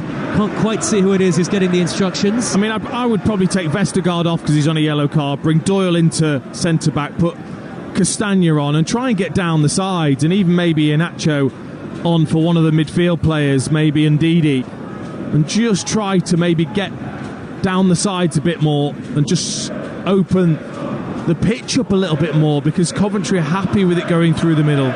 It's Albrighton who's getting some instructions. A long-serving Leicester City man who's been at the club since 2014. Here is Vestergaard on halfway, up towards Ndidi. Ndidi wanted 2-3 touches, quickly under pressure from Jada Silva, who's just the sort of player that you feel will slot in comfortably to this Coventry side. Here is Doyle in the centre circle. Coventry with everybody back. Ricardo looking to dart through the middle. He's away from Hamer. Ricardo on the burst, blocked off by McFadzean, who goes to ground. That's a free kick to Coventry City. 1-0 up. Dennis Pratt getting stripped and ready to go for Leicester. The Belgian ready to come on with just under an hour played. Indeed, he is about to come on. Last instructions from Enzo Maresca, the Leicester manager. Well, it certainly wouldn't have been my first choice of substitutions, but we'll see who he comes on for, where he slots into. Dennis Pratt, who made 22 appearances in the Premier League last season. The previous year he was on loan away from the club. Dewsbury Hall trying to maraud towards the corner of the 18-yard box. Sheaf has come across. There's a coming together between the two, and the referee Darren Bond says it was enough in the challenge from Sheaf that Leicester should have a free kick about 7 yards from the corner of the penalty area. Again, it's a bit harsh. No, I think it was good use of his body there, Dewsbury Hall. He just stepped across at the right time, hands in the back. As soon as you put your hands on the back of a player, the referee can see that. You're going to give a free kick away. Former striker Dean Ashton is here. Played for England, West Ham United, Norwich City, EFL expert as well. Dewsbury Hall standing over this free kick, the only man over it for Leicester. Angle not right for a shot. This is surely going to be a ball into the penalty area. Leicester playing from left to right. Pratt standing, hands on hips, ready to come on. First the free kick, lofted in by Dewsbury Hall. Vestergaard, far post, hits the side netting on the stretch with his right boot. Some in the crowd thought it was in. The ironic cheers from the Coventry fans will tell you it certainly wasn't. Yeah, it was a great ball in from Dewsbury Hall, just stretching with every 6 foot 6 inch of him trying to get it. He just couldn't quite wrap his foot around it and get that in towards the near post. Not enough stretch even for Vestergaard, maybe. Believe it or not. So Pratt is on for Ndidi Dean, and I guess that's not a great surprise, that change. Sims has held the ball up well for Coventry, though. Palmer's on the break through the middle. Vestergaard stops him, only temporarily. Here is Matty Godden. Good save by the goalkeeper. Spread himself with the feet of Godden on the angle. Stood up tall, cannoned off the chest of Hermansen. Coventry corner, 1-0 they lead. Big save from Hermansen, that, because it was a great ball from Casey Palmer in the end. He thought the chance had gone. He was quick thinking, though. Pass into Godden, opened the goal up, looked to try and play it just to the side of Hermansen, who spread himself, dare I say, Schmeichel-esque. There's a connection between the two Danes. One, a Leicester City legend in Kasper Schmeichel, who I think everybody feels they missed last season. And now the new young goalkeeper. 23, good stop that. Hamer's corner from the near side, in swinging right-footed, punched away, one-handed by Hermansen, did well, forced back towards his own goal line. It's still on the edge of the penalty area. Come back to Hamer, left wing, twisting and turning away from Mabadidi. Back it goes now to De Silva. Leicester have plenty back behind the ball. Floated past by De Silva, the flag stays down. Palmer was onside, infield to Sheaf, and Sheaf has ballooned. Well, I'm not sure whether that was an attempt at a cross or a shot, but it's gone miles wide towards the corner flag. Yeah, I think he's taken the slack off Sims there as the worst attempt on goal in the game, Chief, because that was it dreadful. Took some doing. Yes. But I think we've seen, haven't we, in the second half, Dean Ashton, so far, why Coventry was so good last season and why they may well be a really effective team this season too. But also, he wouldn't have wanted to have watched that part of the second half, Mark Robbins. He'll want more from his side, so now they've got up the pitch a bit more, they're pressing a bit more. Jamie Vardy's got new boots on. Leicester City starting a new attack with McAteer. Edge of the penalty area. Dribbles infield, left-footed curler, blocked by the defender Thomas. Might have been going wide. Vardy chips in a high cross. Dewsbury Hall is there. Mabadidi trying to bring it down. Dead ball line. Flicks into delivery. Still not fully away yet. Headed clear by De Silva. Ricardo on the volley. Blocked by De Silva from the edge of the penalty area. Leicester throw just inside the Coventry half. Leicester fans trying to find their collective voice. And Enzo Maresca, the new manager, the disciple of Pep Guardiola, on the edge of his technical area, trying to get the move going, but just as Leicester look to get back on the attack, poor touch by Ricardo. Coventry throw in their left wing back position. I'm just so used to seeing it, Coventry, the amount of blocks that they put in, the bodies that they get in and around the ball in those defensive areas. That's why they are so good defensively, to protect their goalkeeper Wilson. And they were really good away from home last year, Coventry, particularly towards the back end. Here is Sims darting through the middle after a long ball upfield by the goalkeeper. He's nudged it back towards his strike partner Godden, did Sims, but it was behind the run of Godden. And Sims making his Coventry debut today. It's understandable that they'll take time to gel. They do have Hadji Wright, the newly signed American, on the bench. Coventry yet to see them make a change. Mabadidi infield from the left wing position for Leicester. Back it goes to Winks. Now on to Dennis Pratt. 30 yards or so from goal. Maybe thought about a shot, instead elects to play it wide to McAteer. McAteer's reverse ball is poor, and it's gone out for a goal kick to Coventry, and Leicester's threat going forward seems to be waning a bit. Yeah, I mean, look, this is a genuine test already for Leicester City, the new manager, the supporters, because it would be very easy already to be quite frustrated with a ball like that. You've got a young kid in McAteer who makes the wrong decision. You don't want to get on the back of the players too early on. Real test for everyone involved at Leicester at the moment in this game, because Coventry are they're a machine. And that's a great ball by Hamer through the middle to Godden. He's brought it down beautifully. He's into the box, but that's a terrible finish from Godden. Skewed it well wide. No composure at all after a delightful pass that completely cut through the Leicester City defenders from Gustavo Hamer.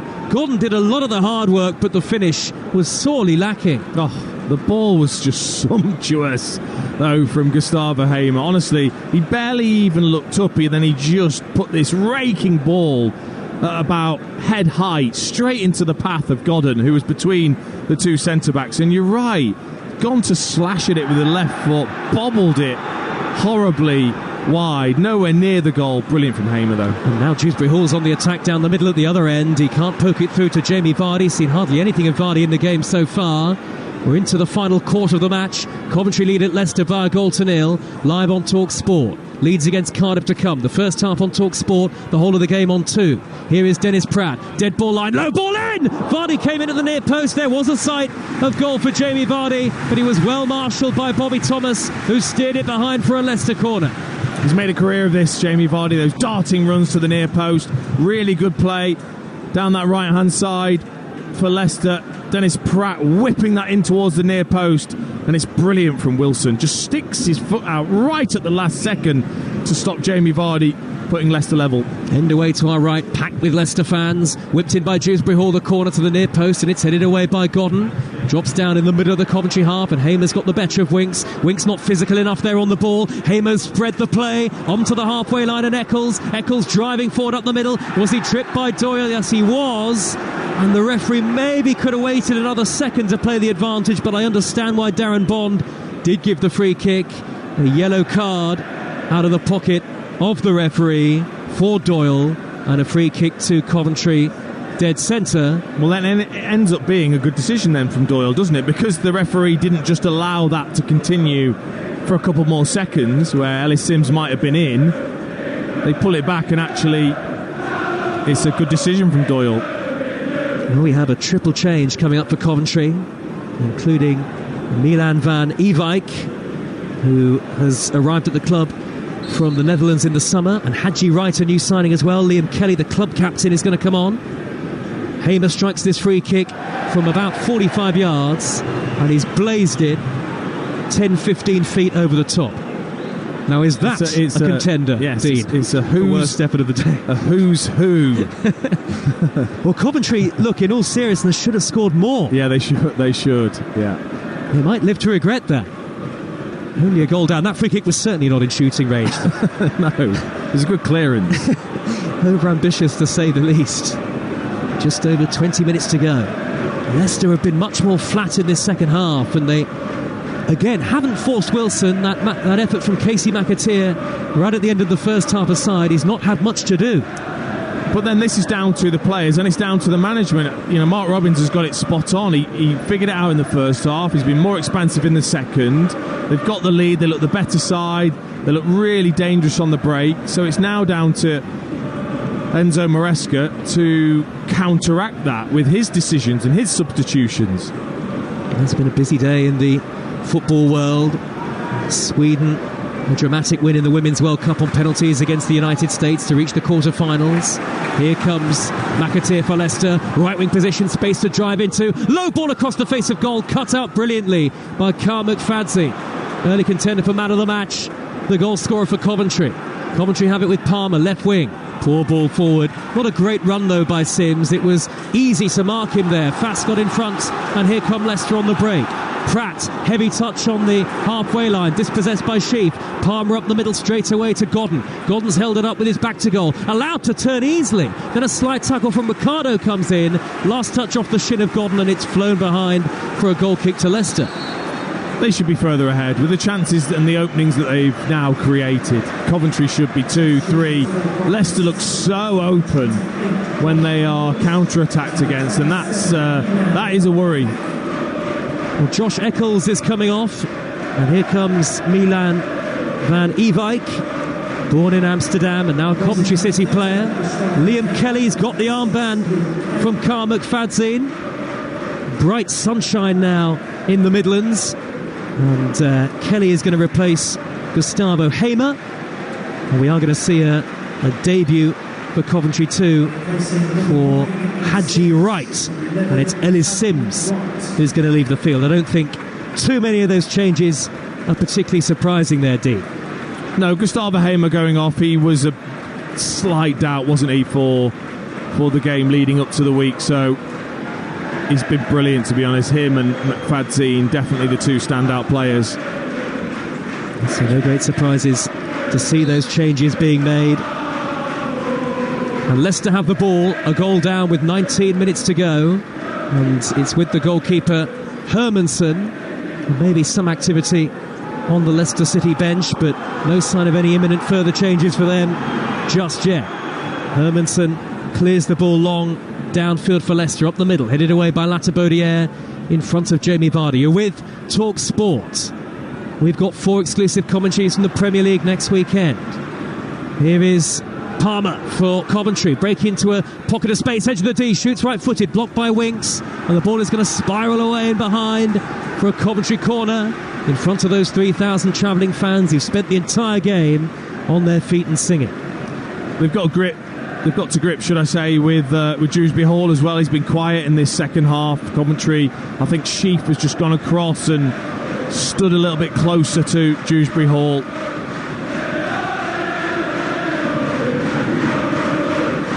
Loud noise from the Coventry fans, and contrast that with the quiet of the Leicester City supporters who saw their side pick up just 5 home league wins in all of last season, and they are back in the Championship and a goal down to Coventry. Palmer's corner whipped in high, up go the heads, nodded away by Vestergaard for Leicester. It's come back out to Jay Da Silva, struck that from range. Kelly gets to the ricochet, steers it wide to Palmer, and the flag is up, and that'll be a free kick to Leicester.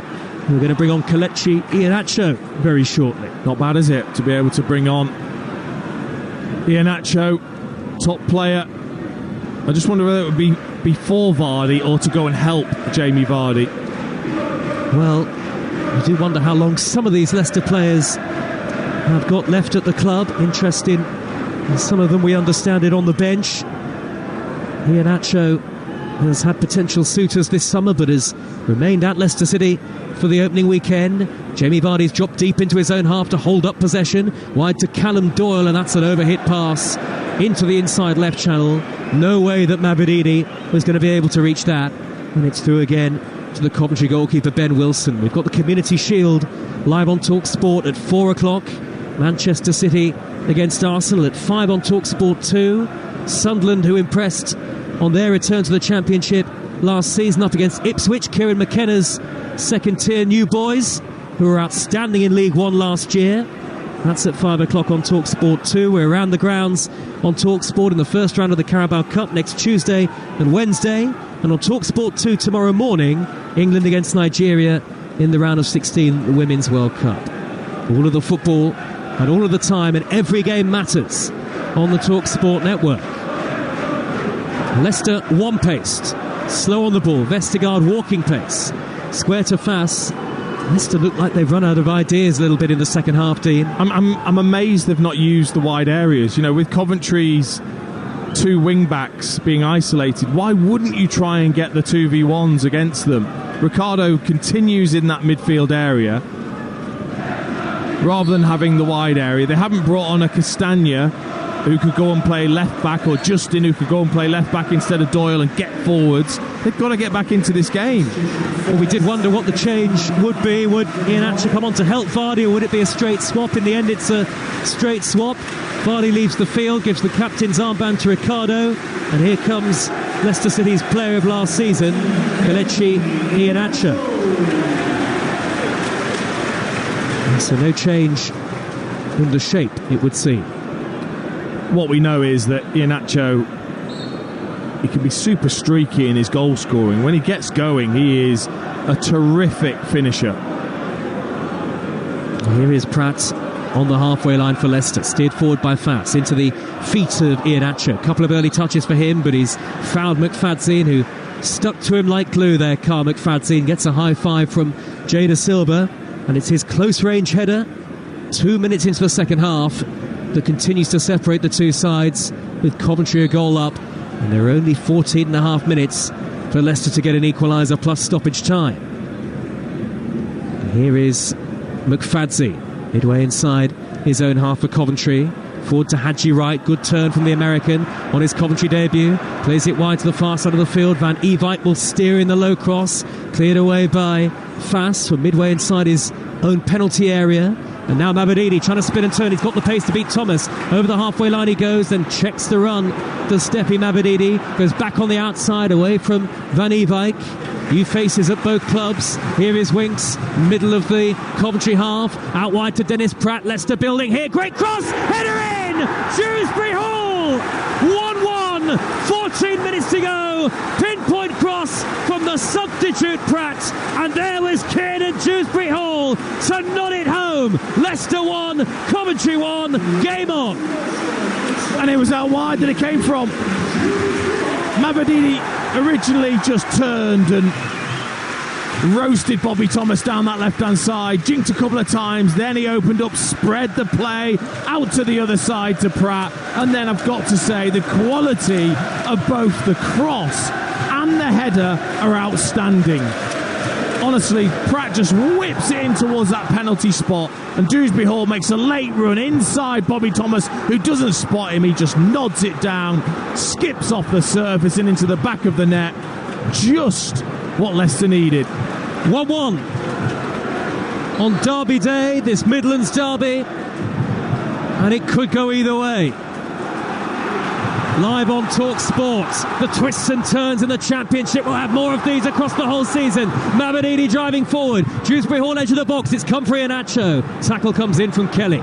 Cleared away by De Silva up towards the halfway line. But maybe it's Coventry who are going to be on the ropes now. Leicester City have found some confidence again. Ricardo spins away from Palmer on the halfway line, and suddenly the King Power Stadium is roaring to the sound of Leicester noise. Pratt infield from the right. He's got McAteer in support on his outside. McAteer hugging the touchline. Infield to Ricardo. Dewsbury Hall might open up for him here. Onto his left foot. Edge of the box. Curls it over the top. That's much better, isn't it, from Leicester? It's just amazing what a goal can do, doesn't it? It just releases the players again to have a bit more confidence. Mabadini again with a good bit of play. And what you do is, against a back five and two wing backs, is when you get it out wide, you draw midfielders out wide to help the wing backs, and then when you switch it, there's the extra player. We'll bring you team news from Ellen Road in just a moment. Leicester thought they were breaking forward there, but Palmer's got the ball in the centre circle for Coventry after a miscommunication between Winks and Pratt. Coventry trying to slow the game down. Van Ewijk dispossessed by Mabadini. Careless on the ball. Doyle will steer it back into the feet of Mabadini. Over the halfway line he goes, urged forward by the Leicester fans. It's 1-1, 11 minutes to go. Great ball through the middle. Iheanacho, the flag stays down, and McFadzean just got in front of Iheanacho to send it back to goalkeeper Wilson, who sends the clearance skywards, high up into the air.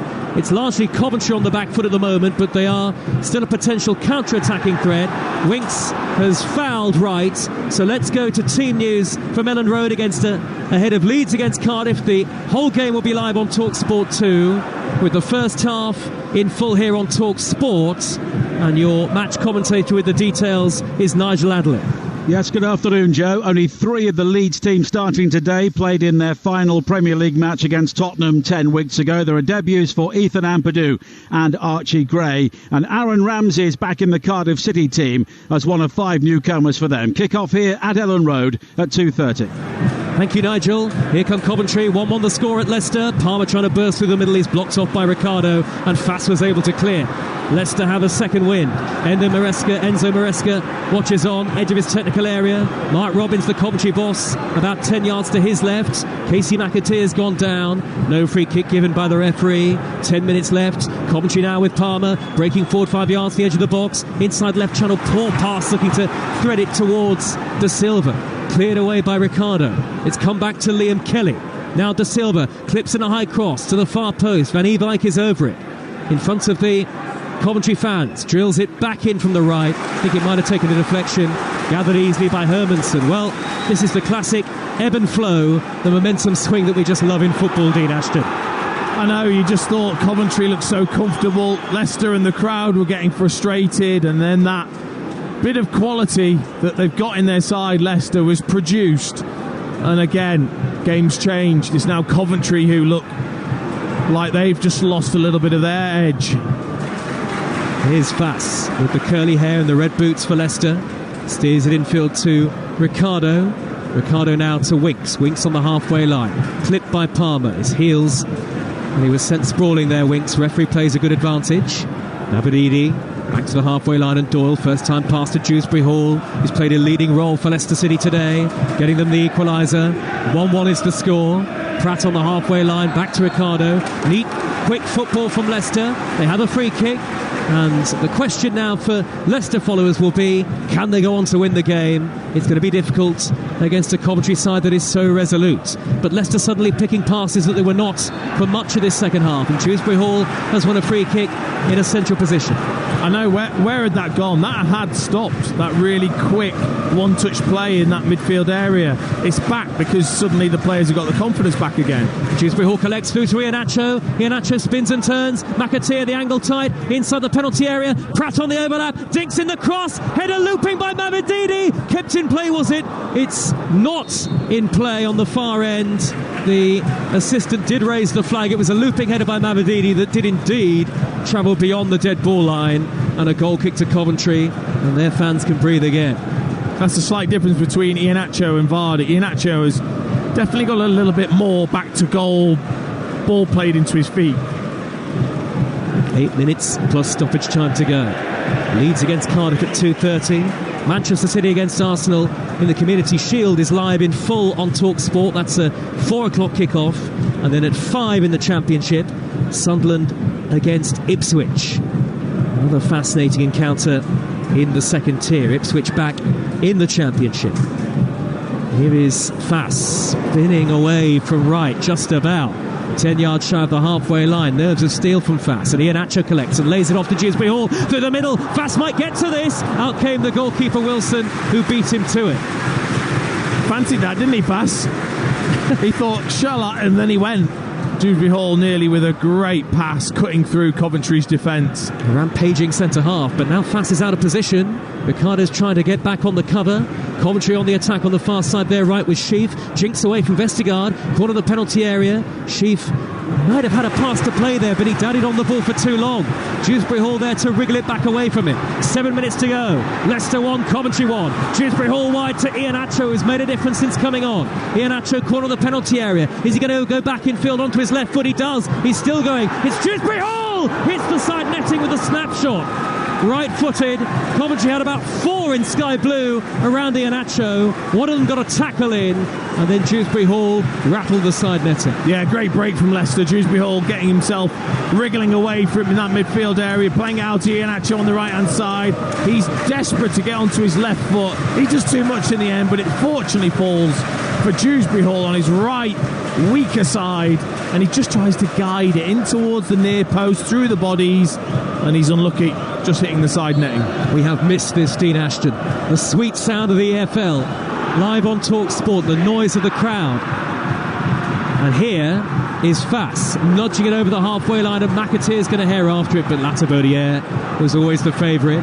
And it's a slice clearance off his left boot by Wilson, high up into the air. Not necessarily a nervy end to the game from the Coventry players, who seem to be keeping their composure, but I think for the Coventry fans, it really does feel like Leicester have the momentum as both sides look for a winner. Yeah, it's still easy to forget. First game of the season. Yes, you've done pre-season, but not at this intensity. The players will be feeling it. Legs will be tight and tired. Hadji Wright is on the burst through the middle. He's away from Vestergaard. Here he is, the debutant for Coventry, into the penalty area. Brilliant pace, hits the bar. Gordon to the rebound. Gordon steers it wide. Now I wonder whether Hermanson, the goalkeeper, got a fingertip to that shot from right to turn it onto the bar. I think he did. If he did, it was a Kasper Schmeichel-esque save from the Dane. Otherwise, Hadji Wright would have had a debut goal, and maybe Gordon should have scored from the rebound. Well, I mean, the only thing Vestergaard smelt was the smoke coming off the back of Hadji Wright. He was sped away. Honestly, he was so quick. Doyle slid him right at the end. It was a brilliant strike from Hadji Wright with his left foot. Took a deflection off Doyle. A tiny hand off Hermanson. Outstanding save onto the crossbar. And then Gordon couldn't put the rebound in. What a save from the goalkeeper. And that means it stays 1-1. Coventry, are they going to rue missed chances throughout the match? You have to say. And Godden surely should have done better with the rebound. Also, Godden could have just pulled that back for Van Erwijk, and he didn't. He didn't even spot him. If he'd just pulled it back, he'd have just literally tapped it into the empty net. Instead, he tried to cut it back into that far post and missed. And now it's Leicester with Doyle. Crossfield left to right. The game has really picked up with 4 minutes to go. McAteer driving in field. He's reached the edge of the box. Urged to shoot. Lays it square. Dewsbury Hall spins, turns, left foot. Wide to Mabadidi. Corner of the penalty area. Ian Atcher in the middle. Here's Dewsbury Hall. Shoots! Into the top corner! Kieran Dewsbury Hall! 2 for him! 2 for Leicester! Joy for the Foxes on the opening weekend. And maybe, just maybe, Enzo Maresca is going to start the new era in Leicester City with a Derby Day victory. Dewsbury Hall pings into the top corner. Leicester 2, Coventry 1. They've turned it around late on. There's a reason they were in the Premier League, and that's because they have some Premier League quality, and Dewsbury Hall is just that. This finish, that left foot, absolutely magnificent. It was sprayed across from Doyle to McAteer. He cut inside, found Dewsbury Hall, he put it out to Mabadidi, and then when it came back to him, nobody picked him up. He just takes a little touch onto his left foot, and he drills it right into the top corner. What a goal, what a player. Dean, you've been waxing lyrical about him through the entire 87 minutes that we've had so far. He is going to be some player in the Championship this season. Kieran Dewsbury Hall, and he's just lifted the roof off the King Power. 2-1 to Leicester. They've come from behind to lead Coventry City. Milan van Ewijk has dribbled the ball out of play. I wonder about the 3 Coventry changes, Dean. What was it necessary to make 3 changes when they were a goal to the good, or can you see the thinking? I can see the thinking, especially physically. These players aren't quite ready for the full 90 minutes. But what happens when you take your best player off the pitch in Gustavo Hamer, and Leicester have their best player still on the pitch? At this level, those players can and do make the difference. A yellow card for Coventry's Ben Sheaf. Dewsbury Hall just limping forward here, but he has been the star of the show. Leicester 2, Coventry 1. 2 for Dewsbury Hall.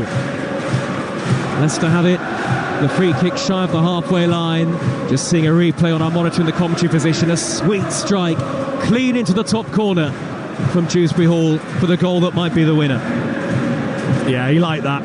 You could tell by the celebration. That one where you waft the hand as if, ooh, that was special. It's high on the Ashton axis, that goal. And Hermansen has been fouled by Casey Palmer. Goalkeeper cleared and Palmer's challenge was late. Hermansen not happy. Palmer might get a yellow card here.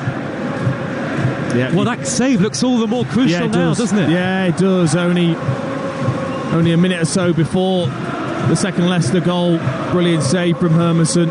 And also, because of the deflection, it's the reflexes then required from a goalkeeper to react and just change almost your body shape in such a quick movement.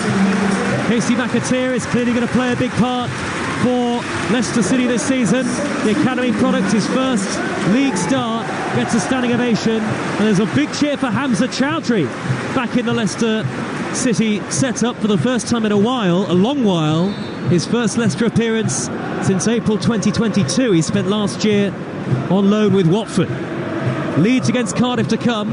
First half on Talksport, the whole game on Talksport 2. That's a 2:30 kickoff. Leeds back in the Championship after relegation last year. How will they fare against a Cardiff City team with a new manager and plenty of new players? We're into stoppage time and there'll be 9 added minutes. We're aware the groans from the Leicester fans, but we knew this would be the case in the season. Lots of added time for various stoppages and substitutions and goals, just like we saw at the World Cup, Dean. I had 9 yesterday at Pride Park as well, and it just puts the crowd on edge. Brings us more and more drama. And the drama, we've seen plenty of it already today. Leicester 2, Coventry 1. 40 seconds through the 9 added. Ian Atcho's held the ball up on halfway, gets away from McFadzean, lays it back to Winks. Winks' touch is heavy. Kelly slides in on the intercept. Gordon, was he body checked by Winks? He was. Foul, free kick, Coventry, midway inside the Leicester half. He wasn't, though. Winks and Gordon having a laugh because he knew that he just jumped out of the way, Winks. But Gordon, a little smile on his face just to say, well, you were in the way enough. Yellow card for Winks. The yellow cards are starting to crank up, and we've seen this across the EFL so far, very early on in the season. Palmer's coming off for Coventry, and there's another debutant. It's that time of the season. The Japanese player Tatsuhiro Sakamoto, brought to Coventry over the summer, his first appearance in English football, and he's going to go straight across to take this free kick. Red boots on, he places the ball on the ground. It's dead centre, this, midway inside the Leicester half. Kelly's come across to join in. Coventry looking for a stoppage time equaliser. Floated in by Kelly. High towards Thomas, heads it back across goal. Leicester deal with it.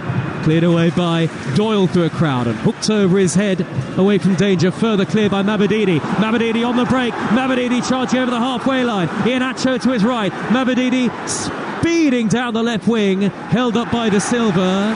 And the referee's given a free kick to Leicester City. And Mabadidi is rapidly becoming a crowd favourite here. I think they're going to like him, aren't they? I think he's going to excite the Leicester fans. He gets them off their seats. He's got that raw pace, but also he's got that close control, that dribbling ability. Leicester throw over the edge of the 18-yard box, nudged forward by Harry Winks, with the throw having been hurled at him by Callum Doyle. Coventry City have won the ball back, and they've got it with Thomas. The summer signing hammers it high up the middle, looking for Matty Godden. The header clear by Wout Fast. Then a poor header back towards his own goal by Winks. Hadji Wright looking to reach it for Coventry, but smuggled away by Yannick Vestergaard. Leicester 2, Coventry 1. 3 minutes of the 9 added have been played at the King Power Stadium, live on Talksport. Remember, this was a game where Coventry took the lead early in the second half, but 2 fine goals from Kiernan Dewsbury Hall have pulled it back for Leicester. And Enzo Maresca looks like he's going to start his new era in charge with a win. Thomas just shy of halfway for Coventry City. Kelly steered it wide into the path of Van Ewijk, who looks to poke it down the right-hand channel towards the run of the newly arrived Sakamoto. He's steered into touch by Doyle. Coventry throw. And Coventry still have potentially plenty of time. 5.5 minutes to get themselves back level. Yeah, just got to try and create that one chance, haven't they, Coventry? I'm sure Mark Robbins will be looking back at those openings, opportunities that they had, 3 or 4 of them on the counter-attack. They could have really gone 2-0 ahead and probably just taken the game away from Leicester, and they didn't take those chances. And then the quality of Dewsbury Hall has just shone right through. Premier League quality, Premier League class, it feels like, almost in the division below. Like I said before the game, he could easily be, the player of the season in the Championship, Dewsbury Hall. He's got so much quality. And 5 added minutes to go. De Silva on the ball for Coventry. He feeds it to the feet of Latabodiere on the halfway line. Squared out to Carl McFadzean. His opener seems a long time ago now. Can Coventry summon up the energy and the creativity to find an equaliser? Thomas looking to dart down the middle. Leicester with everybody back. He's found Hadji right there, Thomas, but the layoff didn't reach Sakamoto. Always a strange time of the season because you see new signings starting to settle in and try to gel. De Silva's ball to right, back to goal, spins it over the head of Vestergaard. Vestergaard heads it clear. Now it's with De Silva. De Silva surrounded by Leicester shirts, and Hamza Chowdhury smuggles it clear up towards the halfway line. Some good quick feet in the penalty area from 2 of the Coventry players, but they couldn't get the crucial shot away.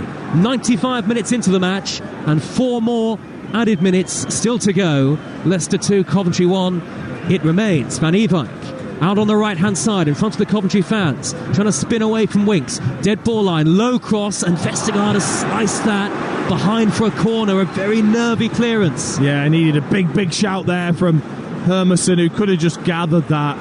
Instead, you put yourself under even more pressure. Set play, the dreaded set play for Leicester. We know how good Coventry are at these. We've seen them scored already this afternoon. It's Sakamoto whipping it in left-footed. Great header away by Kiernan Dewsbury-Hall. Leicester man who scored 2 goals to turn this game around, but they've still got work to do to see out the win. Long by De Silva up the middle, headed away this time by Doyle, and a foul on Callum Doyle. Free kick goes the way of Leicester City. 1 or 2 in the crowd up on their feet to applaud. Leicester closing in on an opening day victory. 3 minutes of stoppage time still to go. I mean, so much to take away from this game in terms of, from a Leicester point of view, that neat and tidy play that they've got. Then all of a sudden, the lack of ideas, struggling to get through Coventry, and then the quality and the goals. And you can definitely see, though, Enzo Maresca, that style of his to play through Winks. Clearly an important player to bring into the club. And it will only evolve and get better, potentially, for Coventry City. Relatively speaking, not had a long time to work with these players, Enzo Maresca, but you can see a clear style emerging. Coventry, though, are not finished yet. It's a long ball by Yannick Vestergaard, the Leicester centre-half, up the middle. Iheanacho will chase as it rolls away towards the right. De Silva there to play it square and get it back from McFadzean for Coventry. Have it on the halfway line. Sakamoto, Cruyff turn away from Pratt. Now Kelly inside the centre circle, hassled and harried by Mabadidi, but Coventry have still got the ball. 2 minutes of stoppage time to go. They're 2-1 down. McFadzean, great ball on the diagonal to Van Ewijk. Van Ewijk trying to jut away from Doyle, who gets the better of him against his old club. Mabadidi blocked off by Thomas. Both sides giving the ball away with regularity very late on in the game. Van Ewijk as Coventry desperately seek an equaliser. Sheaf, edge of the box, forward to Godden, right-handed channel, plays it wide now to Sakamoto, edge of the penalty area here, tantalisingly close to goal. Sakamoto sliding in his Dewsbury-Hall to whip it from under his feet. The danger's not gone yet. 90 seconds to go. Played square to Sheaf, edge of the box. Thomas might line up a shot, on to Sheaf again. Thomas trying to wiggle his way through, as are Coventry, but Leicester have got so many royal blue shirts behind the ball. One of them is Ricardo. Great composure by the corner flag, and he'll chip it clear to Iheanacho, who holds it up well midway inside his own half. Leicester keep their composure. There's just a minute to go, and they're on the break. Dewsbury-Hall through the middle. Iheanacho will chase it. Out comes goalkeeper Wilson. Probably didn't want that. Maresca probably wanted that in the corner. Leicester so close to what would be a big opening day victory after the massive disappointments of relegation last year. But Coventry are still on the attack. Van Ewijk scoops in a cross, headed away by Dennis Pratt. 40 seconds of the 9 added minutes remain. Leicester fans ready to celebrate a Derby Day win. Coventry supporters watching on nervously. Coventry playing from right to left. Sheaf has steered it to the near side channel, and De Silva back in field to Sheaf, corner of the box. Might be space here for Kelly, pokes it through the middle. Driven upfield by Fass. High to the halfway line. Maybe Coventry are a spent force for today. They've got the ball with Thomas. There are just 10 seconds to go.